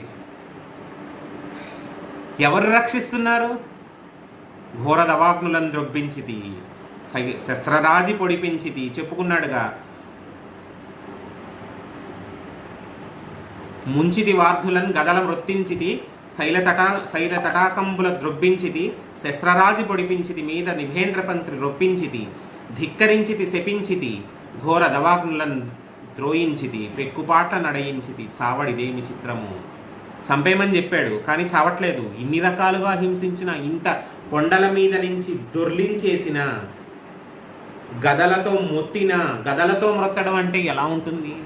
గట్టిగా క్రికెట్ ఆడుకుంటే ఒకసారి బాల్ వచ్చి ఏ వీపుకో తగిలితేనే ఓ రేంజ్లో ఉంటుంది మనకి, మన భాషలో చెప్పుకుంటే. అవునా కదా? అయితే మనం దెబ్బలాటకి వెళ్తాం. లేదు, అమ్మ నాన్న వెళ్ళిపోతారు. మా వాడి మీదకి వేసేసుకుంటున్నాం, మీరు వేసేస్తారా అదా ఇదా అని చెప్పి. అటువంటి పరిస్థితుల్లోనే మనం తట్టుకోలేకపోతున్నామే. అటువంటిది గదలతో మృత్తించాను అని చెప్తున్నాడు. గదలతో మృత్తించేశాను అని చెప్పి మారట్లేదు. ఇంకా బతికొస్తున్నాడు. ఎలా బతుకుతున్నాడు? ఇంత చేసిన శస్త్రరాజి పొడిపించితి, బల్లాలతో పొడిపించాను, కత్తులతో ఖండింపజేశాను. ఇంత చేసినా కూడా ఏమి ఒళ్ళు కనీసం ఒక పొక్కు పుట్టలేదు ఒంటి మీద.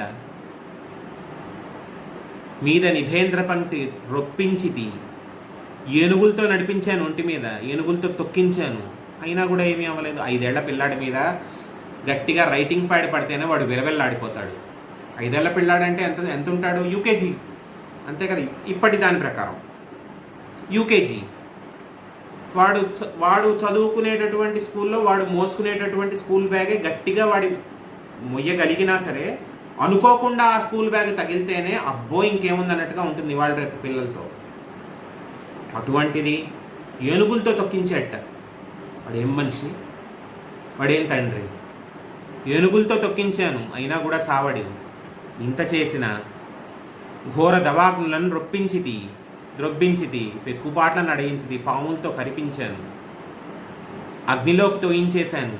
ఇంత చేసిన చావడిదేమి చిత్రము. ఈ చిత్రం అర్థమైతే అసలు ఇంత హింస ఎందుకు పెడతాడు? ఎవరు కాపాడుతున్నారో ఇన్ని చేసినా కూడా చావట్లేదు అంటే ఈ చిత్రము, ఈ మాయ అర్థమైతే ఇంత హింస ఇంత శిక్ష ఎందుకు వేస్తాడు తండ్రి? అవునా కాదా? అర్థం చేసుకోండి, ఆలోచించండి. ఈ మాయ కనుక హిరణ్యకశిపుడికి అర్థమైతే ఇంత తలనొప్పి లేదుగా, అవసరం లేదుగా. అది అర్థం కాకే కదా మూర్ఖుడు ప్రతిసారి చంపాలి, హింసించాలి, కొడుకుని మార్చాలని చూస్తున్నాడు. ఆ మాయ తెలిసినవాడు, ఆ విష్ణువు యొక్క ప్రాశస్త్యము, ఆ గొప్పతనము తెలిసినవాడు కాబట్టే ప్రహ్లాదుడు విశ్వాసంతో అలా నించోగలుగుతున్నాడు. అవునా కాదా? విశ్వాసము, నేను మళ్ళీ చెప్తున్నాను, విశ్వాసమే కాపాడుతోంది. ఎంత కష్టం వచ్చినా సరే దేవుడున్నాడు, నాకు అన్యాయం చెయ్యడు. నేను మనస్ఫూర్తిగా పూజ చేస్తున్నాను, క్రతువు చేస్తున్నాను, గంటన్నర కూర్చుని పూజ చేస్తున్నాను, రోజంతా కూర్చుని పూజ చేస్తున్నాను లేదు. నేను స్నానం చేసుకుని ఉతికిన బట్టలు కట్టుకుని వచ్చి పెట్టేటటువంటి దండం ఒక్క నమస్కారం, స్వామి నీ దయ, ఈరోజు నీ ముందు నించున్నాను, రోజు ఇలా నించునేలా చూడు, ఒక మనస్ఫూర్తిగా పెట్టేటువంటి నమస్కారం చాలు.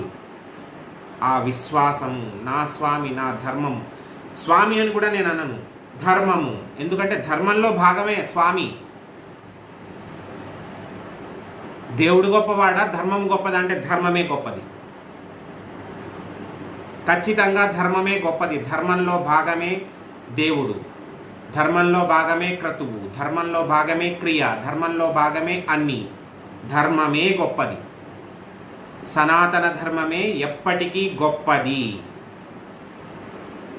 ఆ ధర్మంలో భాగమే ఇదంతా.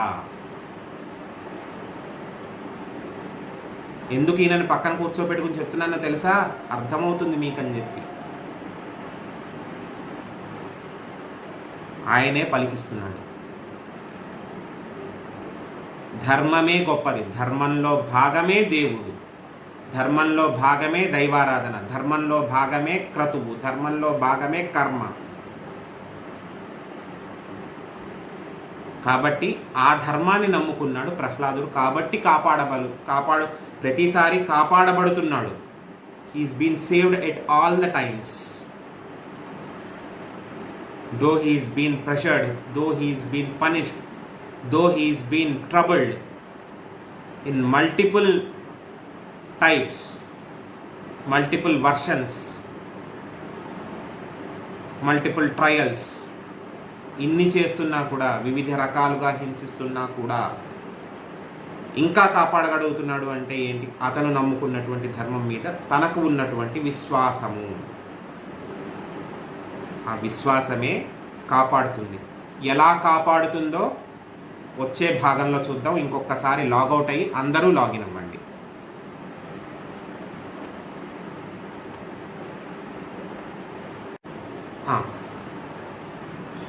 ఇప్పుడు ఎన్నో రకాలుగా హింసిస్తున్నాడు హిరణ్యకశిపుడు. అన్ని రకాలుగాను హింసలని తట్టుకుంటూ, హింసిస్తున్నంతసేపు కూడా విష్ణువునే, శ్రీమన్నారాయణుణ్ణే తలుచుకుంటూ రక్షింపబడుతున్నాడు ప్రహ్లాదుడు. అటు అటు హిరణ్యకశిపుడికి చావడిదేమి చిత్రము అని చెప్పి ఈ చిత్రము, ఈ మాయ ఏమిటి అన్నది అర్థం కావడం లేదు. అనుకున్నాం కదా, మాయ అర్థమైతే అసలు ఇంత హింస ఎందుకు పెడతాడు? పెట్టడు కదా. మాయ అర్థం కావట్లేదు, ఈ చిత్రం ఏమిటో అర్థం కావట్లేదు. ప్రతిసారి చంపేయండి అని చెప్తున్నాడు. వాళ్ళు కత్తులతో పొడుస్తున్నారు, బల్లాలతో పొడుస్తున్నారు, పాములతో కనిపిస్తున్నారు, ఏనుగులతో తొక్కిస్తున్నారు, పైన పెద్ద పెద్ద కొండల మించి తోసేస్తున్నారు, లోయల్లో పడేస్తున్నారు, ఇన్ని రకాలుగాను చేస్తున్నారు, అగ్నిలోకి తోసేస్తున్నారు, ఇన్ని రకాలుగాను చేస్తున్నారు. కానీ ప్రతిసారి రక్షింపబడుతున్నాడు. ఎవరు రక్షిస్తున్నారు? చిత్రము. ఏమిటా చిత్రము? ఏమిటా మాయ? ఎందుకా మాయ? దేనివల్ల కలిగిందా మాయ? ఎవరు దేన్ని విశ్వసిస్తే కలుగుతోందా మాయ? ఎవరు ఎవరిని విశ్వసిస్తే కలుగుతోందా మాయ? ఆ మాయ ఏంటో ఇప్పుడు తెలుస్తుంది. ఎందుకు అంతా జరుగుతోంది? భటుల వల్ల ఏమాత్రము కూడా ప్రయోజనం లేదు. నేను పంపిస్తే ఈ భటులు ఎవరు కూడా వీడిని సరిగ్గా శిక్షించడం లేదు, ఏమాత్రము కూడా శిక్షించడం లేదు. కాబట్టి ఆ పనేదో నేనే చేస్తాను, ఆ పనేదో నేనే చేస్తాను, నేనే శిక్షిస్తాను అని చెప్పి రాజమందిరంలోకి తీసుకొస్తాడు. అంతఃపురంలోకి తీసుకొచ్చుకుంటాడు. తీసుకొచ్చుకుని నించోపెట్టి అడుగుతాడు, హరిభక్తి మాను, ఎందుకు ఇంత మూర్ఖత్వము? హరిభక్తి మానను. చెప్పానుగా 2 వారాల నుంచి మందార మకరంద అదే మానను. మానే సమస్య లేదు నాకు. నేను జీర్ణమైపోయింది. శ్రీమన్నారాయణుడి యొక్క పాదసేవ, శ్రీమన్నారాయణుడి యొక్క స్మరణ అనేది నా ఒంట్లో నరనరాల్లోనూ జీర్ణమైపోయింది. నీకు తెలియడం లేదు, నీకు తెలియడం లేదు. శ్రీమన్నారాయణ యొక్క మహత్యము, ఆయన యొక్క వైశిష్ట్యము నీకు తెలియడం లేదు, నాకు తెలిసింది. మానను, మానే సమస్య లేదు. ఎందుకింత మూర్ఖత్వం నీకు? నీకు మూర్ఖత్వం, నాది కాదు నాన్న. నీకు అర్థమైతే నువ్వు నాకన్నా గొప్ప భక్తుడిగా అవుతావు. నిజంగా గొప్ప భక్తుడే, మీకు అర్థం కావట్లేదు. వైరభక్తి హిరణ్యకశిపుడిది, హిరణ్యాక్షుడిది, రావణుడిది, వీళ్ళందరిది ఏమిటనుకుంటున్నారు? వైరభక్తి. వైరంతోనైనా సరే హరి హరి హరి హరి అని తలుచుకుంటున్నారుగా. హరినామ స్మరణ వైరంతోనైనా సరే చేస్తున్నారుగా. నరకాసురుడు, రావణాసురుడు, ఇంకో అసురుడు, హిరణ్యాక్షుడు, హిరణ్యకశిపుడు, వీళ్ళందరూ కూడా హరిని చంపేస్తాను, హరిని ముట్టడిస్తాను, హరిని కట్టుదిట్టం చేస్తాను, హరిని నిగ్రహిస్తాను, ఆయనతో తలపడతాను, ఇన్ని రకాలుగా హరి హరి హరి అని చెప్పి వాళ్ళు నామస్మరణ చేశారుగా. ఆ పుణ్యం కూడా ఎంతో కొంత కాపాడాలిగా. ఆ పుణ్యమే ఆయన చేతిలో అంతమయ్యేలా చేసింది. ఏ ఓవర్ హెడ్ ట్యాంక్ మించో దూకి చచ్చిపోకుండా మహానుభావుడి చేతిలో చచ్చిపోయేలాగా, మహానుభావుడి చేతిలో, పరమాత్ముని చేతిలో అంతమైపోయేలాగా చేసినది ఆ హరినామస్మరణే. వైరభక్తితో తలుచుకున్నటువంటి ఆ పుణ్యమే. వైరభక్తి కూడా ఒక రకమైన భక్తి, కానీ అది ఉన్నతమైనదా, మంచిదా కాదా అంటే పనికిరాదు, బాగుపడ్డానికి పనికిరాదు.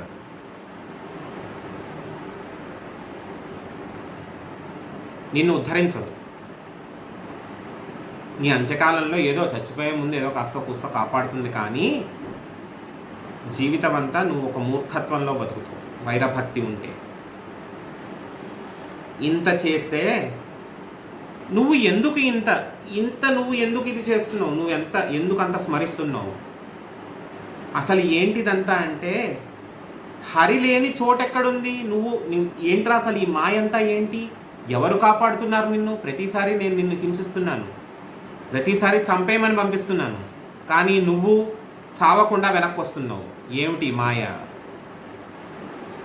నీళ్ళల్లోకి తోసేశాను, అక్కడ కాపాడబడ్డావు. పావులతో కనిపించాను, అక్కడ కాపాడబడుతున్నావు. ఏనుగు మీద నడిపించాను, ఏనుగులతో నడిపించాను, అక్కడ కాపాడబడుతున్నావు. ఘోర దవాగ్నిలోకి తోయించేశాను, అక్కడ కాపాడబడుతున్నావు. ఏమిటిదంతా? ఈ మాయంతా ఏమిటి అంటే ప్రతి దాంట్లోనూ ఉండేటటువంటి భగవంతుడే నన్ను కాపాడుతున్నాడు. జలంలోకి పడేశావు. సముద్రం అంటే ఏంటి? నా తల్లి లక్ష్మీదేవి పుట్టినిల్లు, అక్కడ నేను కాపాడబడ్డాను. పాములతో కనిపిస్తానంటున్నావు, ఆ పాములు ఏమన్నా నాకు కొత్త అనుకుంటున్నావా? నా తండ్రి శ్రీమన్నారాయణుడు పవళించేటటువంటి పాన్పు, తల్పము, బెడ్, అవి నన్నేం చేస్తాయి? బ్రహ్మాస్త్రంతో కొడతానంటున్నావా? బ్రహ్మగారంటే ఎవరు? మా శ్రీమన్నారాయణుడి యొక్క మానసపుత్రుడు. ఆయన నన్నేం చేస్తాడు? అస్త్రాలన్నిటికీ రాజు బ్రహ్మాస్త్రము. ఆయన నన్నేం చేస్తాడు? అగ్నిలోకి తోయించేస్తానంటున్నావు. అగ్ని అంటే ఏమిటి? మా శ్రీమన్నారాయణుడి దాసుడు అగ్నిదేవుడు. ఆ దాసుడు ఈ దాసుడిని ఏం చేస్తాడు? మేము స్నేహితులం. ఆయన హరిభక్తుడే, నేను హరిభక్తుడినే, మేము స్నేహితులం. మమ్మల్ని మేమేం చేసుకోకుంటాం? ఇన్ని రకాలుగా అన్నిట్లో ఉన్నటువంటి పరమాత్మ నన్ను కాపాడుతున్నాడు. నీకు కనిపించట్లేదు. అన్నిట్లోనూ పరమాత్మ నీకు కనిపించట్లేదు, నాకు కనిపిస్తున్నాడు. అంటే అయితే నీకు కనిపించే పరమాత్మని నాకు చూపిస్తావా అని అడిగాడు. చూపిస్తాను. ఎక్కడున్నాడు నీ పరమాత్మ? ఎక్కడున్నాడు నీ పరమాత్మ అంటే చెప్పాడు. కలడంబోది కలండు గాలి కలడంబోది కలండు గాలి కలండు ఆకాశంబునన్ కుంభినిన్ కలడ అగ్నిన్ దిశలన్ పగళ్ళన్ రిసలన్ కద్యోత చంద్రాత్మలన్ కలడోంకారమునన్ త్రిమూర్తులన్ త్రిలింగ వ్యక్తులన్ అంతటన్ కలడు ఈసుండు కలండు తండ్రి వెతకంగా నేల నీ ఆయడన్. కలడంబోది కలండు. అంబోది అంటే సముద్రము. సముద్రంలో ఉన్నాడు నా స్వామి. ఎందుకుండడు? అత్తారిల్లదేగా, లక్ష్మీదేవి పుట్టిల్లు సముద్రమేగా. ఆ మాత్రం వెళ్ళడా? అప్పుడప్పుడు భార్య కోసమైనా వెళ్ళాలిగా, ఆవిడ్ని తృప్తిపరచడం కోసమైనా వెళ్ళాలిగా. వెళ్తున్నాడు, ఉన్నాడు. కలడంబోది కలండు కలడంబోది కలండు గాలిలో ఉన్నాడు.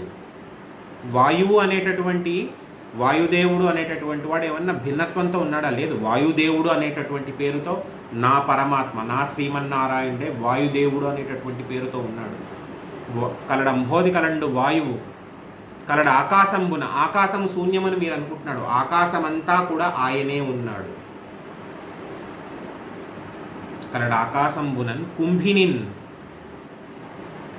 కుంభిని అంటే భూదేవి. కుంభినీ ధవముడు, కుంభినీ ధవము, కుంభినీ చక్రము అంటే భూదేవి. భూమిలో ఉన్నాడు నా స్వామి. కుంభినిన్ కలడ అగ్నిన్. అగ్నిలో ఉన్నాడు. అగ్నిహోత్రుడు అనేటటువంటి పేరుతో నా స్వామి ఆ పేరుతో ఉన్నాడు. శ్రీమన్నారాయణుడు నా స్వామి అగ్నిహోత్రుడిగా ఆ రూపంలో ఉన్నాడు. అలాగే కలడ అగ్నిన్ దిశలన్ పగళ్ళ నిసలన్. అన్ని దిక్కుల్లోనూ ఉన్నాడు నా స్వామి. ఎంత కమిట్ చేయిస్తున్నాడో చూడండి దేవుణ్ణి. ఎంత కమిట్ చేస్తున్నాడో, ఎంత రెస్ట్రిక్ట్ చేస్తున్నాడో చూడండి. అది చెయ్యాలి అంటే ఆ స్థాయి ఉండాలి, అంత ఉపాసన ఉండాలి. అంత ఉపాసన ఉంటేనే చేయగలరు. ఎందుకు? అన్నిట్లోనూ ఉన్నాడు, అన్నిట్లోనూ ఉండాలంటే ఉండి తీరాలి. ఆయన ఇప్పుడు ఎలా ఉంటాడో కూడా చూపిస్తాను మీకు. ఉండి తీరాలి. కలడ అగ్నిన్ దిశలన్ పగళ్ళ నిసలన్ కద్యోత చంద్రాత్మలన్. చంద్రుల్లోనూ సూర్యుల్లోనూ ఉన్నాడు. కలడు ఓంకారమునన్ ప్రణవనాదం. ప్రణవనాదం అంటేనే పరమాత్మ, దాంట్లోనూ ఉన్నాడు. త్రిమూర్తుల త్రిలింగ వ్యక్తులన్ తటన్ కలడు. త్రిమూర్తి స్వరూపంగా ఉన్నాడు. త్రిలింగ వ్యక్తులంతటన్ కలడు అంటే త్రిలింగములు అంటే ఏమిటి? స్త్రీలింగము, పుంలింగము. మరి మూడోది నపుంసకలింగము. ఆ మాట అనం కదా. జ్యోతిస్వరూపము అంటాము. ఎందుకు? జ్యోతిస్వరూపము ఆడ కాదు, మగ కాదు. నీకు ఏ దేవతా స్వరూపానికైనా పరంజ్యోతిషే నమః అని చెప్పి ఒక మాట ఉంటుంది. అమ్మ వాళ్ళని అడగండి. పరంజ్యోతిషే నమః, పరంజ్యోతిరాత్మనే నమః, జ్యోతిస్వరూపాయ నమః, ఈ రకంగా ఏదో ఒక మాట ఉంటుంది అష్టోత్తరంలో కానీ సహస్రనామంలో కానీ. ఎందుకు? ఆయన ఆకారం ఏంటి అన్నది మనం కరెక్ట్గా ఇది అని చెప్పలేం కదా. కాబట్టి జ్యోతిస్వరూపం. ఆడవారిలో ఉన్నాడు పరమాత్మ, రాజశ్యామలాదేవి. కృష్ణుడు ఒక ఆడదానిగా, ఒక దేవతగా కనిపించాలంటే, ఒక స్త్రీ స్వరూపంలో కనిపించాలంటే రాజశ్యామలాదేవిగా కనిపిస్తాడు. అదే శ్రీరామచంద్రుడు స్త్రీ రూపంలో కనిపించాలంటే రాజరాజేశ్వరి దేవిగా కనిపిస్తాడు.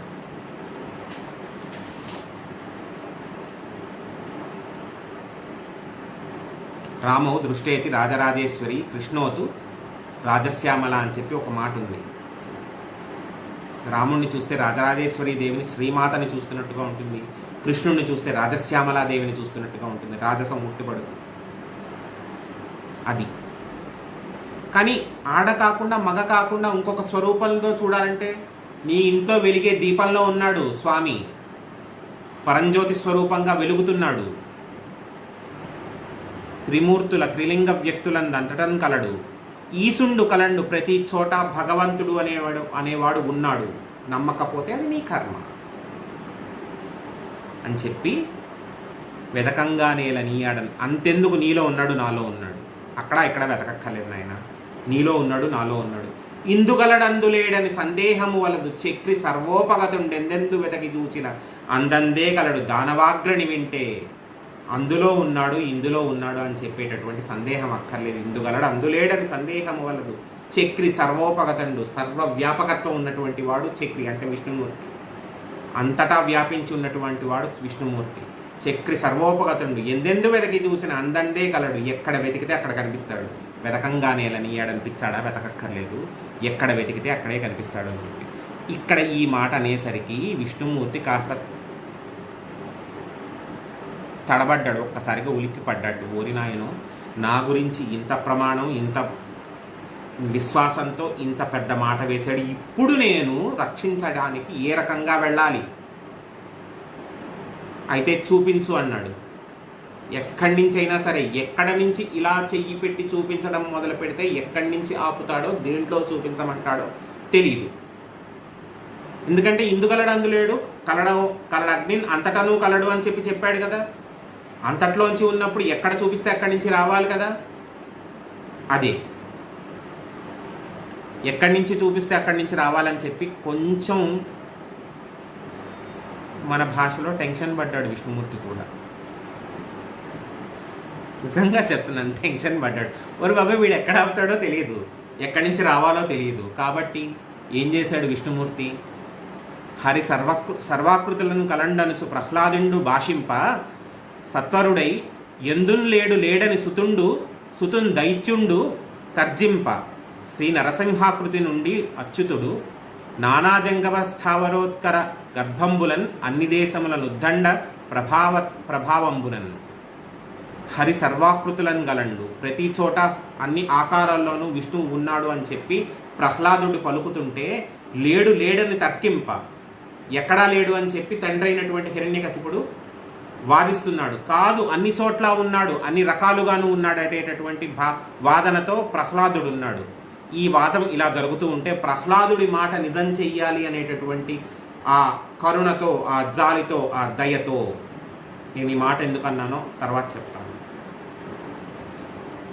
ఆ కరుణతో, ఆ జాలితో, ఆ దయతో విష్ణుమూర్తి ప్రతి పదార్థంలోనూ విశ్వము, ఈ ప్రపంచం మొత్తం మీద, ఈ విశ్వం మొత్తం మీద, యూనివర్స్ మొత్తం మీద ఈజీగా అర్థం అవ్వడానికి ప్రతి పదార్థంలోనూ తానే ఉన్నాడు. నానా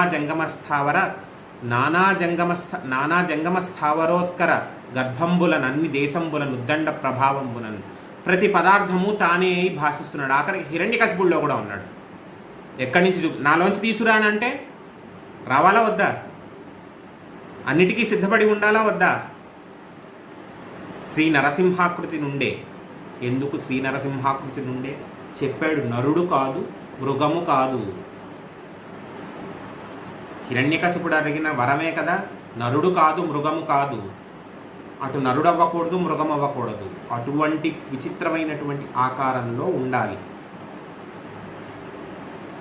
అటువంటి విచిత్రమైనటువంటి ఆకారంలోనే ఈ జగం మొత్తము కూడా నిండిపోయాడు. ఎవరు?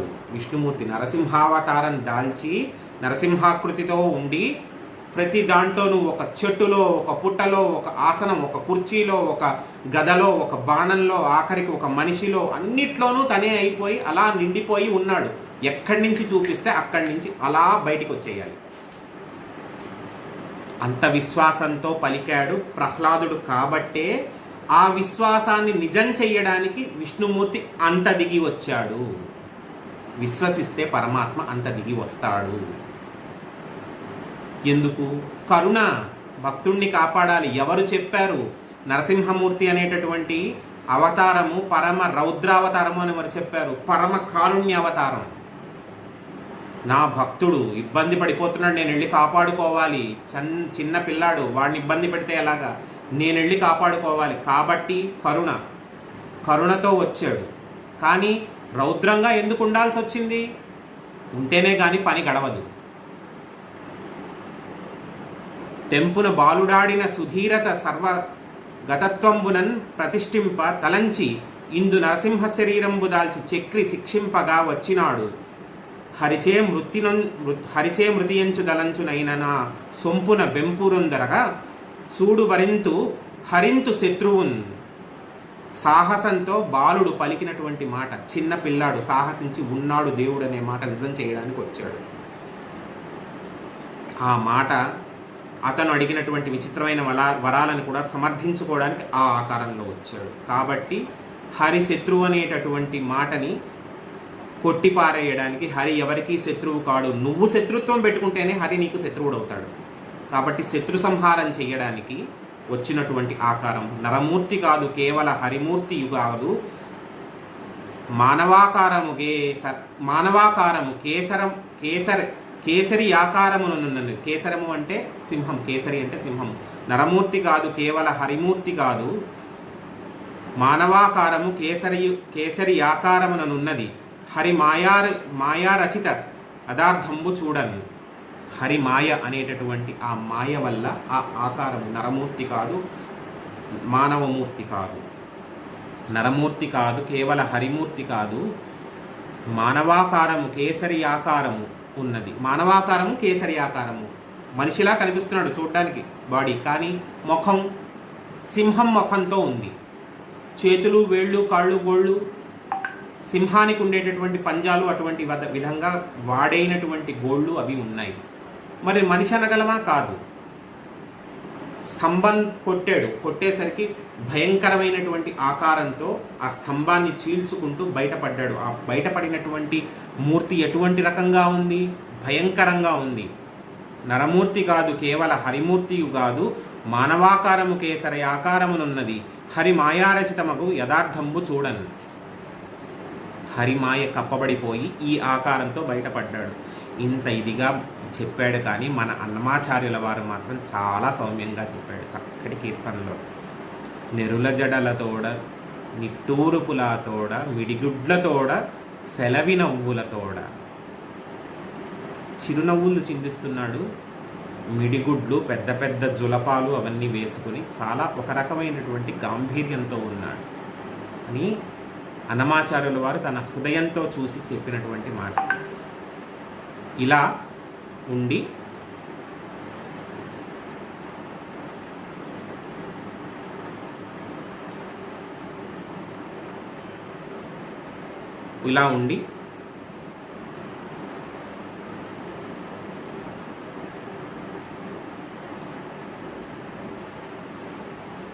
అతని యొక్క హిరణ్యకశిపుడి మీద ఒక దెబ్బతో అతను మూర్ఛపోయేలా చేశాడు. కానీ మూర్ఛపోతే సరిపోతుందా? లేదు, చంపాలి.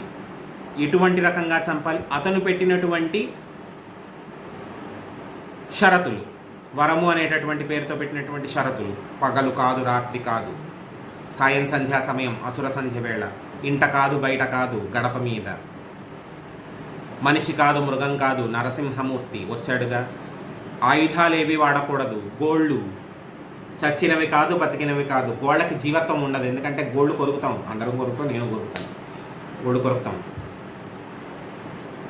కానీ గోళ్ళు కొరికేటప్పుడు నొప్పి ఉండదు కదా, జీవం ఉండదు కదా, వాటికి నొప్పి ఉండదు. చచ్చినవి కాదు, బతికినవి పెరుగుతూ ఉంటాయి, తీస్తూ ఉంటాం, పెరుగుతూ ఉంటాయి, వస్తూ ఉంటాయి, పోయే వరకు అంతే. మనిషి శరీరం ఉన్నంత వరకు అంతే. అవి ఇలా అన్ని షరతులని నిజం చేసుకుంటూ ఇప్పుడు వచ్చినటువంటి ఈ శ్రీమన్నారాయణుడు ఏం చేశాడు?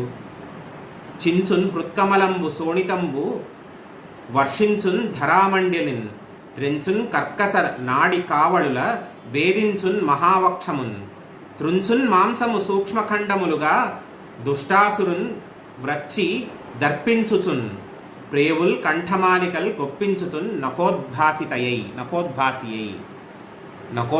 అయి అంటే గోళ్లతో ఇవన్నీ ఇలా చించి పొట్ట చీల్చి, ఆ పొట్ట చీల్చిన తర్వాత ఆ పొట్టలోంచి ఆ శరీరంలోంచి విరజిమ్మినటువంటి ఆ రక్తమంతా ఆ ప్రదేశం మీదను ఆయన నరసింహస్వామి మీద పడగా, ఆ పడినటువంటి ఆ మాంసము ఆ శరీరంలోంచి వచ్చినటువంటి మాంసం అంతా కింద దొర్లి పడగా, ఆయన యొక్క ప్రేగులు ఈ చేత్తో ఇలా వాడైనటువంటి గోళ్లతో ఇలా తీసి మెడలో వేసుకుని ఘోర ప్రళయాకారంతో కనిపించాడు నృసింహమూర్తి. అక్కడితో హిరణ్యకశిపుడు అంతమయ్యాడు.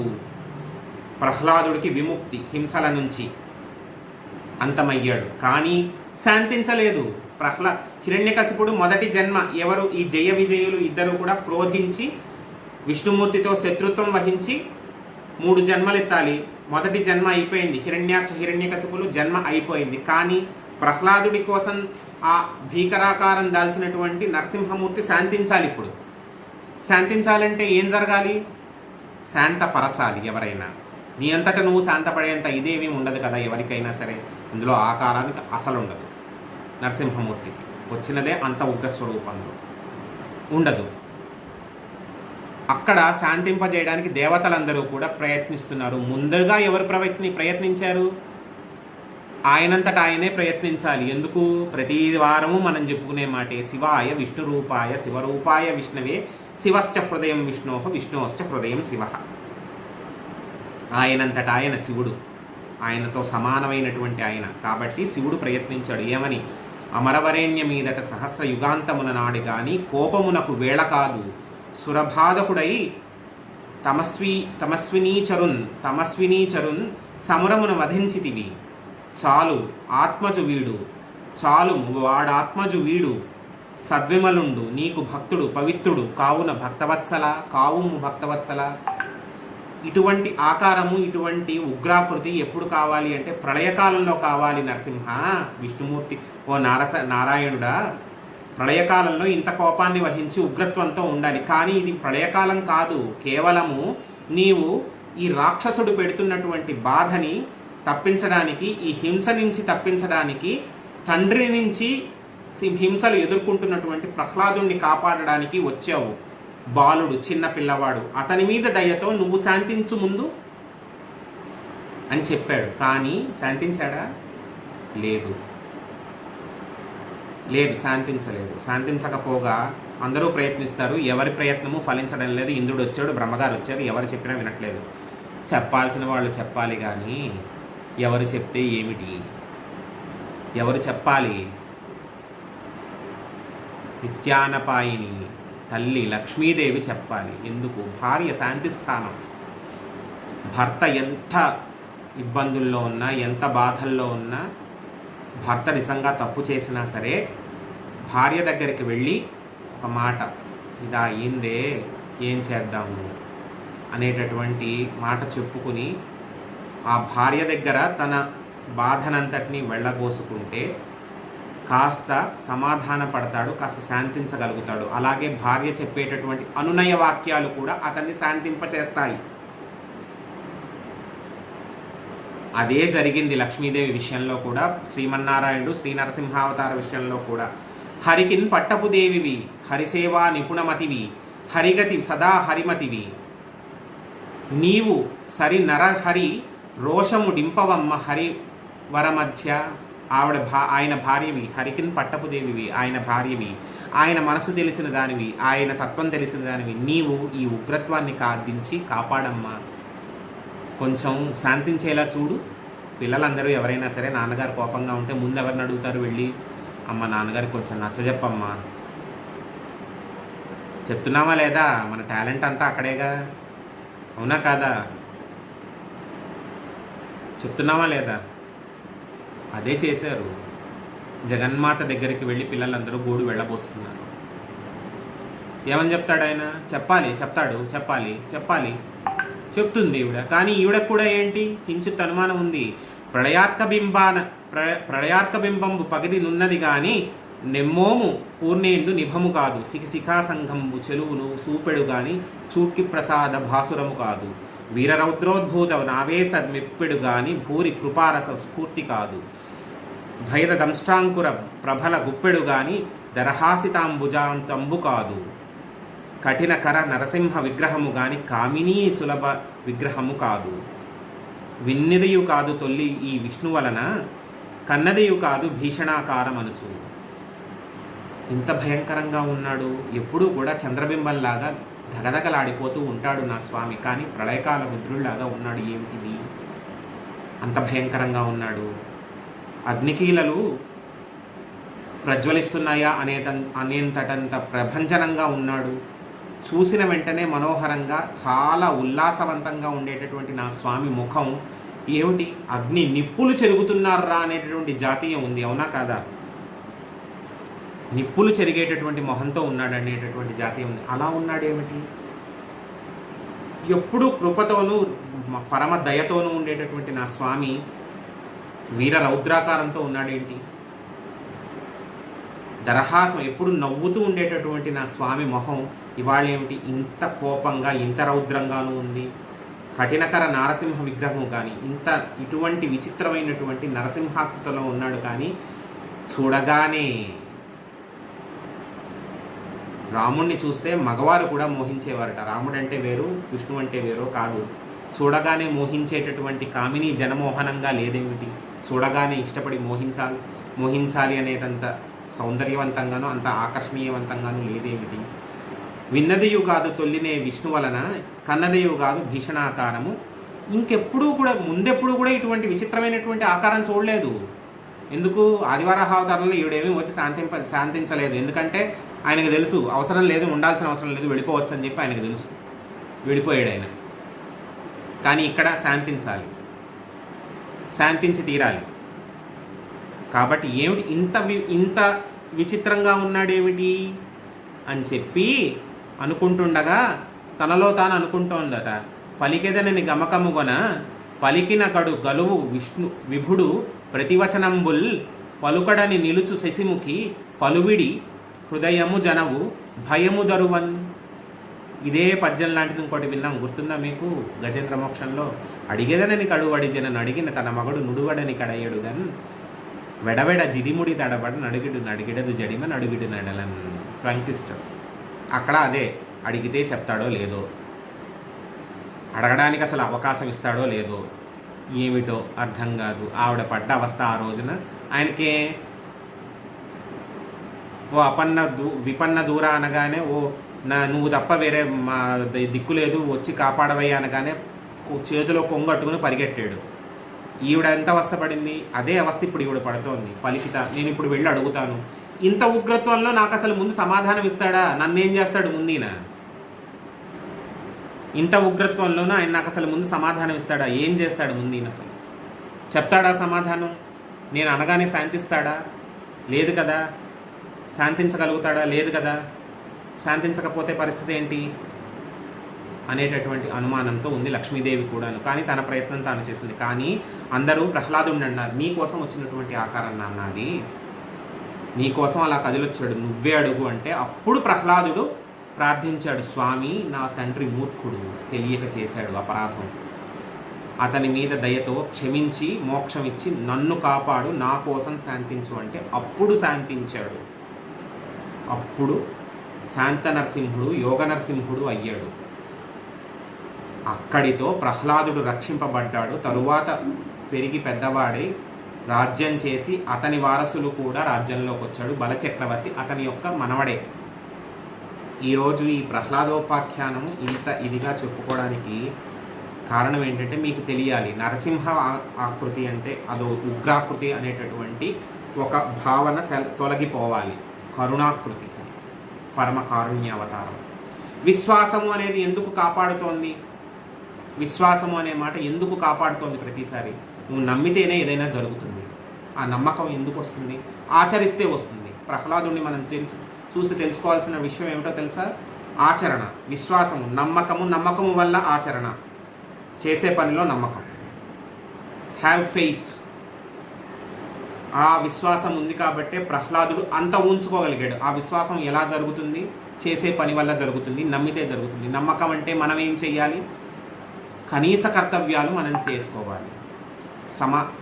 సనాతన ధర్మంలో పాటించాల్సినటువంటి కనీస నియమాలు పాటిస్తే ఆ విశ్వాసము అనేది నిలబడుతుంది. ఈనాటి రోజున మనకి నిలవాలి అంటే ఏం చెయ్యాలి? మొహాన బొట్టు పెట్టుకోవాలి. ధర్మం ఎలా చెప్పిందో అలా ప్రవర్తించాలి. అంతేగాని అంటున్నానని అనుకోకండి, శ్రావణ మాసంలో పేరంటానికి వెళ్తూ ఏమున్నా లేకపోయినా చేతిలో ఖర్చీఫ్ ఉంటుంది. ఎందుకు?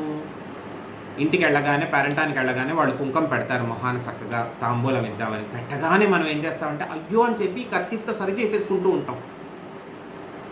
ఎవరు బొట్టు పెట్టినా, ఇంట్లో ఎవరే బొట్టు పెట్టినా సరే, ఎందుకంటే కుంకుమ పడితే అంత ఇది డిస్టర్బెన్స్. కుంకుమ పడితే అదే నడి రోడ్డు మీద బర్త్డే అనే పేరుతో ఎప్పుడు చేశాడో తెలియకుండా, ఎప్పుడు ఎన్ని రోజులు పులవబెట్టాడో తెలియదు, ఓ కేక్ అనే పేరుతో ఒకటి తీసి, నేనేమి ఛాందసవాదంతో మాట్లాడేది, కేక్ కట్ చేయడం కూడా తప్పు కాదు, చక్కటి చోట నుంచి తెచ్చుకోండి, సెలబ్రేషన్ చక్కగా చేసుకోండి. కానీ ఈ పిచ్చపోకళ్ళు కేక్ అనే పేరుతో, బర్త్డే కేక్ అనే పేరుతో ఎక్కడి నుంచి పట్టుకొస్తారో తెలియదు, కొయ్యిస్తారు.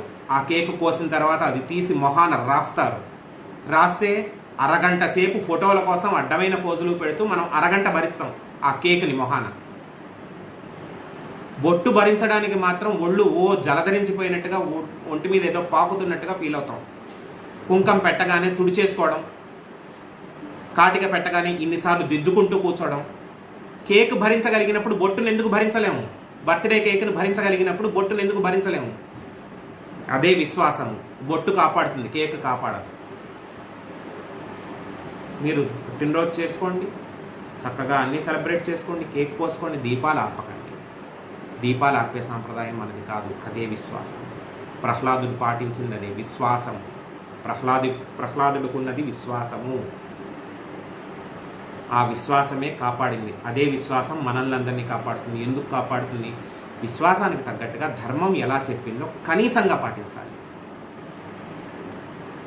ఆ కేక్ కోస్తారు, ఎక్కడి నుంచి కోస్తారో తెలియదు, ఆ వెళ్ళిపోయే రోడ్డు మీద ఎవరు ఎన్ని రకాల అకృత్యాలు చేశారో తెలియదు, ఏ కుక్కొచ్చి ఏం అశుద్ధం చేసిందో తెలియదు, ఏ పశువులు ఎంత అశుద్ధము నిస్తేపరము వదిలేయో తెలియదు. అక్కడ మనం అదో పెద్ద దివ్యక్షేత్రంగా భావించి అక్కడ కేక్ కోసి అది తీసి మొహాన పూసుకుని 100 ఫోటోలు తీసుకుని దాన్ని తీసి ఎక్కడో పెట్టి ఇన్స్టాల్లోను ఫేస్బుక్లోను పెట్టి లైకులు ఎన్ని వచ్చాయి, డిస్లైకులు ఎన్ని వచ్చాయి, ఎవరేం కామెంట్ చేశారో అనుకుంటాం. బొట్టు పెడితే మాత్రం 100 సార్లు తుడుచుకుంటాం. విశ్వాసము అంటే సనాతన సాంప్రదాయంలో విశ్వాసము అంటే కనీస కర్తవ్యం. మనం కట్టుకునే బట్టలో, మనం పెట్టుకునే బొట్టులో ఉంటుంది.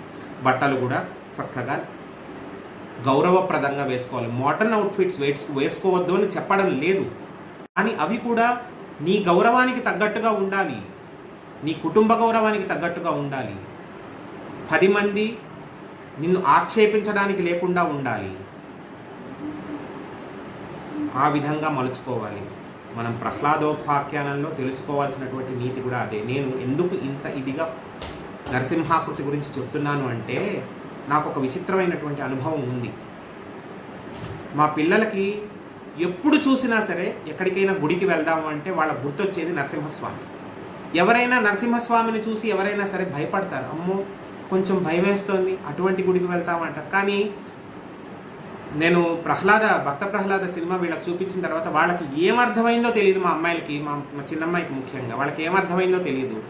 అది ఎప్పుడు గుడికి వెళ్దామన్నా నరసింహస్వామి గుడికే అంటుంది. అంటే ఆ ఎసెన్స్ దానికి వాళ్ళకి ఆ విధంగా అందిందనమాట. భగవంతుడు ఆ రకంగా కాపాడతాడు, ఏదో ఒక ఆకారంలో వచ్చి కాపాడతాడు అనేటటువంటి ఎసెన్స్ అందింది. అదే ఆ విశ్వాసమే అందరినీ కూడా కాపాడుతుంది. మన అదృష్టము, మన ఆంధ్ర రాష్ట్రాలు రెండిట్లోనూ కూడా నరసింహ క్షేత్రాలు ఎన్నో ఉన్నాయి. ముఖ్యంగా అభినందించాల్సింది తెలంగాణ రాష్ట్ర ప్రభుత్వాన్ని. మనకి దగ్గరలో కూతవేటు దూరంలో ఉన్నటువంటి యాదాద్రి పుణ్యక్షేత్రాన్ని నవీకరించడంలో ఎంతో కృషి చేస్తున్నారు. త్వరలోనే అది కూడా కుంభాభిషేకం జరిగి మనకి అందుబాటులో ఉంటుంది, దర్శనానికి అందుబాటులో ఉంటుంది. అలాగే సింహాద్రి అప్పన్న స్వామి, వరాహ నృసింహ క్షేత్రం, అలాగే పానకాల స్వామి ఎక్కడ గుంటూరు పక్కన గుర్తు రావట్లేదు, మంగళగిరి పాలకాన్ స్వామి, అలాగే అహోబలం, అదే కదా ప్రహ్లాద క్షేత్రం, అహోబలం, అహోబిలం. ఇవన్నీ కూడా వీలు చూసుకుని దర్శించుకుని అందరూ కూడా నరసింహస్వామి యొక్క కృపకి పాత్రవ్వాలని చెప్పి కోరుకుంటున్నాను. ఇక్కడితో ఇవాల్టి కథాశ్రవంతిని ముగించి వచ్చే వారం మరొక ఘట్టంతో మనం ప్రారంభం చేసుకుందాము. స్వస్తి చెప్పుకుందాము. స్వస్తి ప్రజాభ్యాం పరిపాలయంతాం న్యాయేన మార్గేణ మహీం మహీసాం గోబ్రాహ్మణేభ్య శుభమస్తు నిత్యం లోకాः సమస్తాः సుఖినో భవంతు. కాలే వర్షతు పర్జన్యః పృథివీ సస్యశాలినీ దేశోయం క్షోభరహితో బ్రాహ్మణాः సంతు నిర్భయాः అపుత్రా పుత్రిణः సంతు పుత్రిణः సంతు పౌత్రిణः అనాథ సదనాः సంతు జీవంతు శరదాం శతం సర్వే జనాः సుఖినో భవంతు. స్వస్తి. శ్రీరామ జయం. శుభరాత్రి. అందరం వచ్చే వారం కలుసుకుందాం.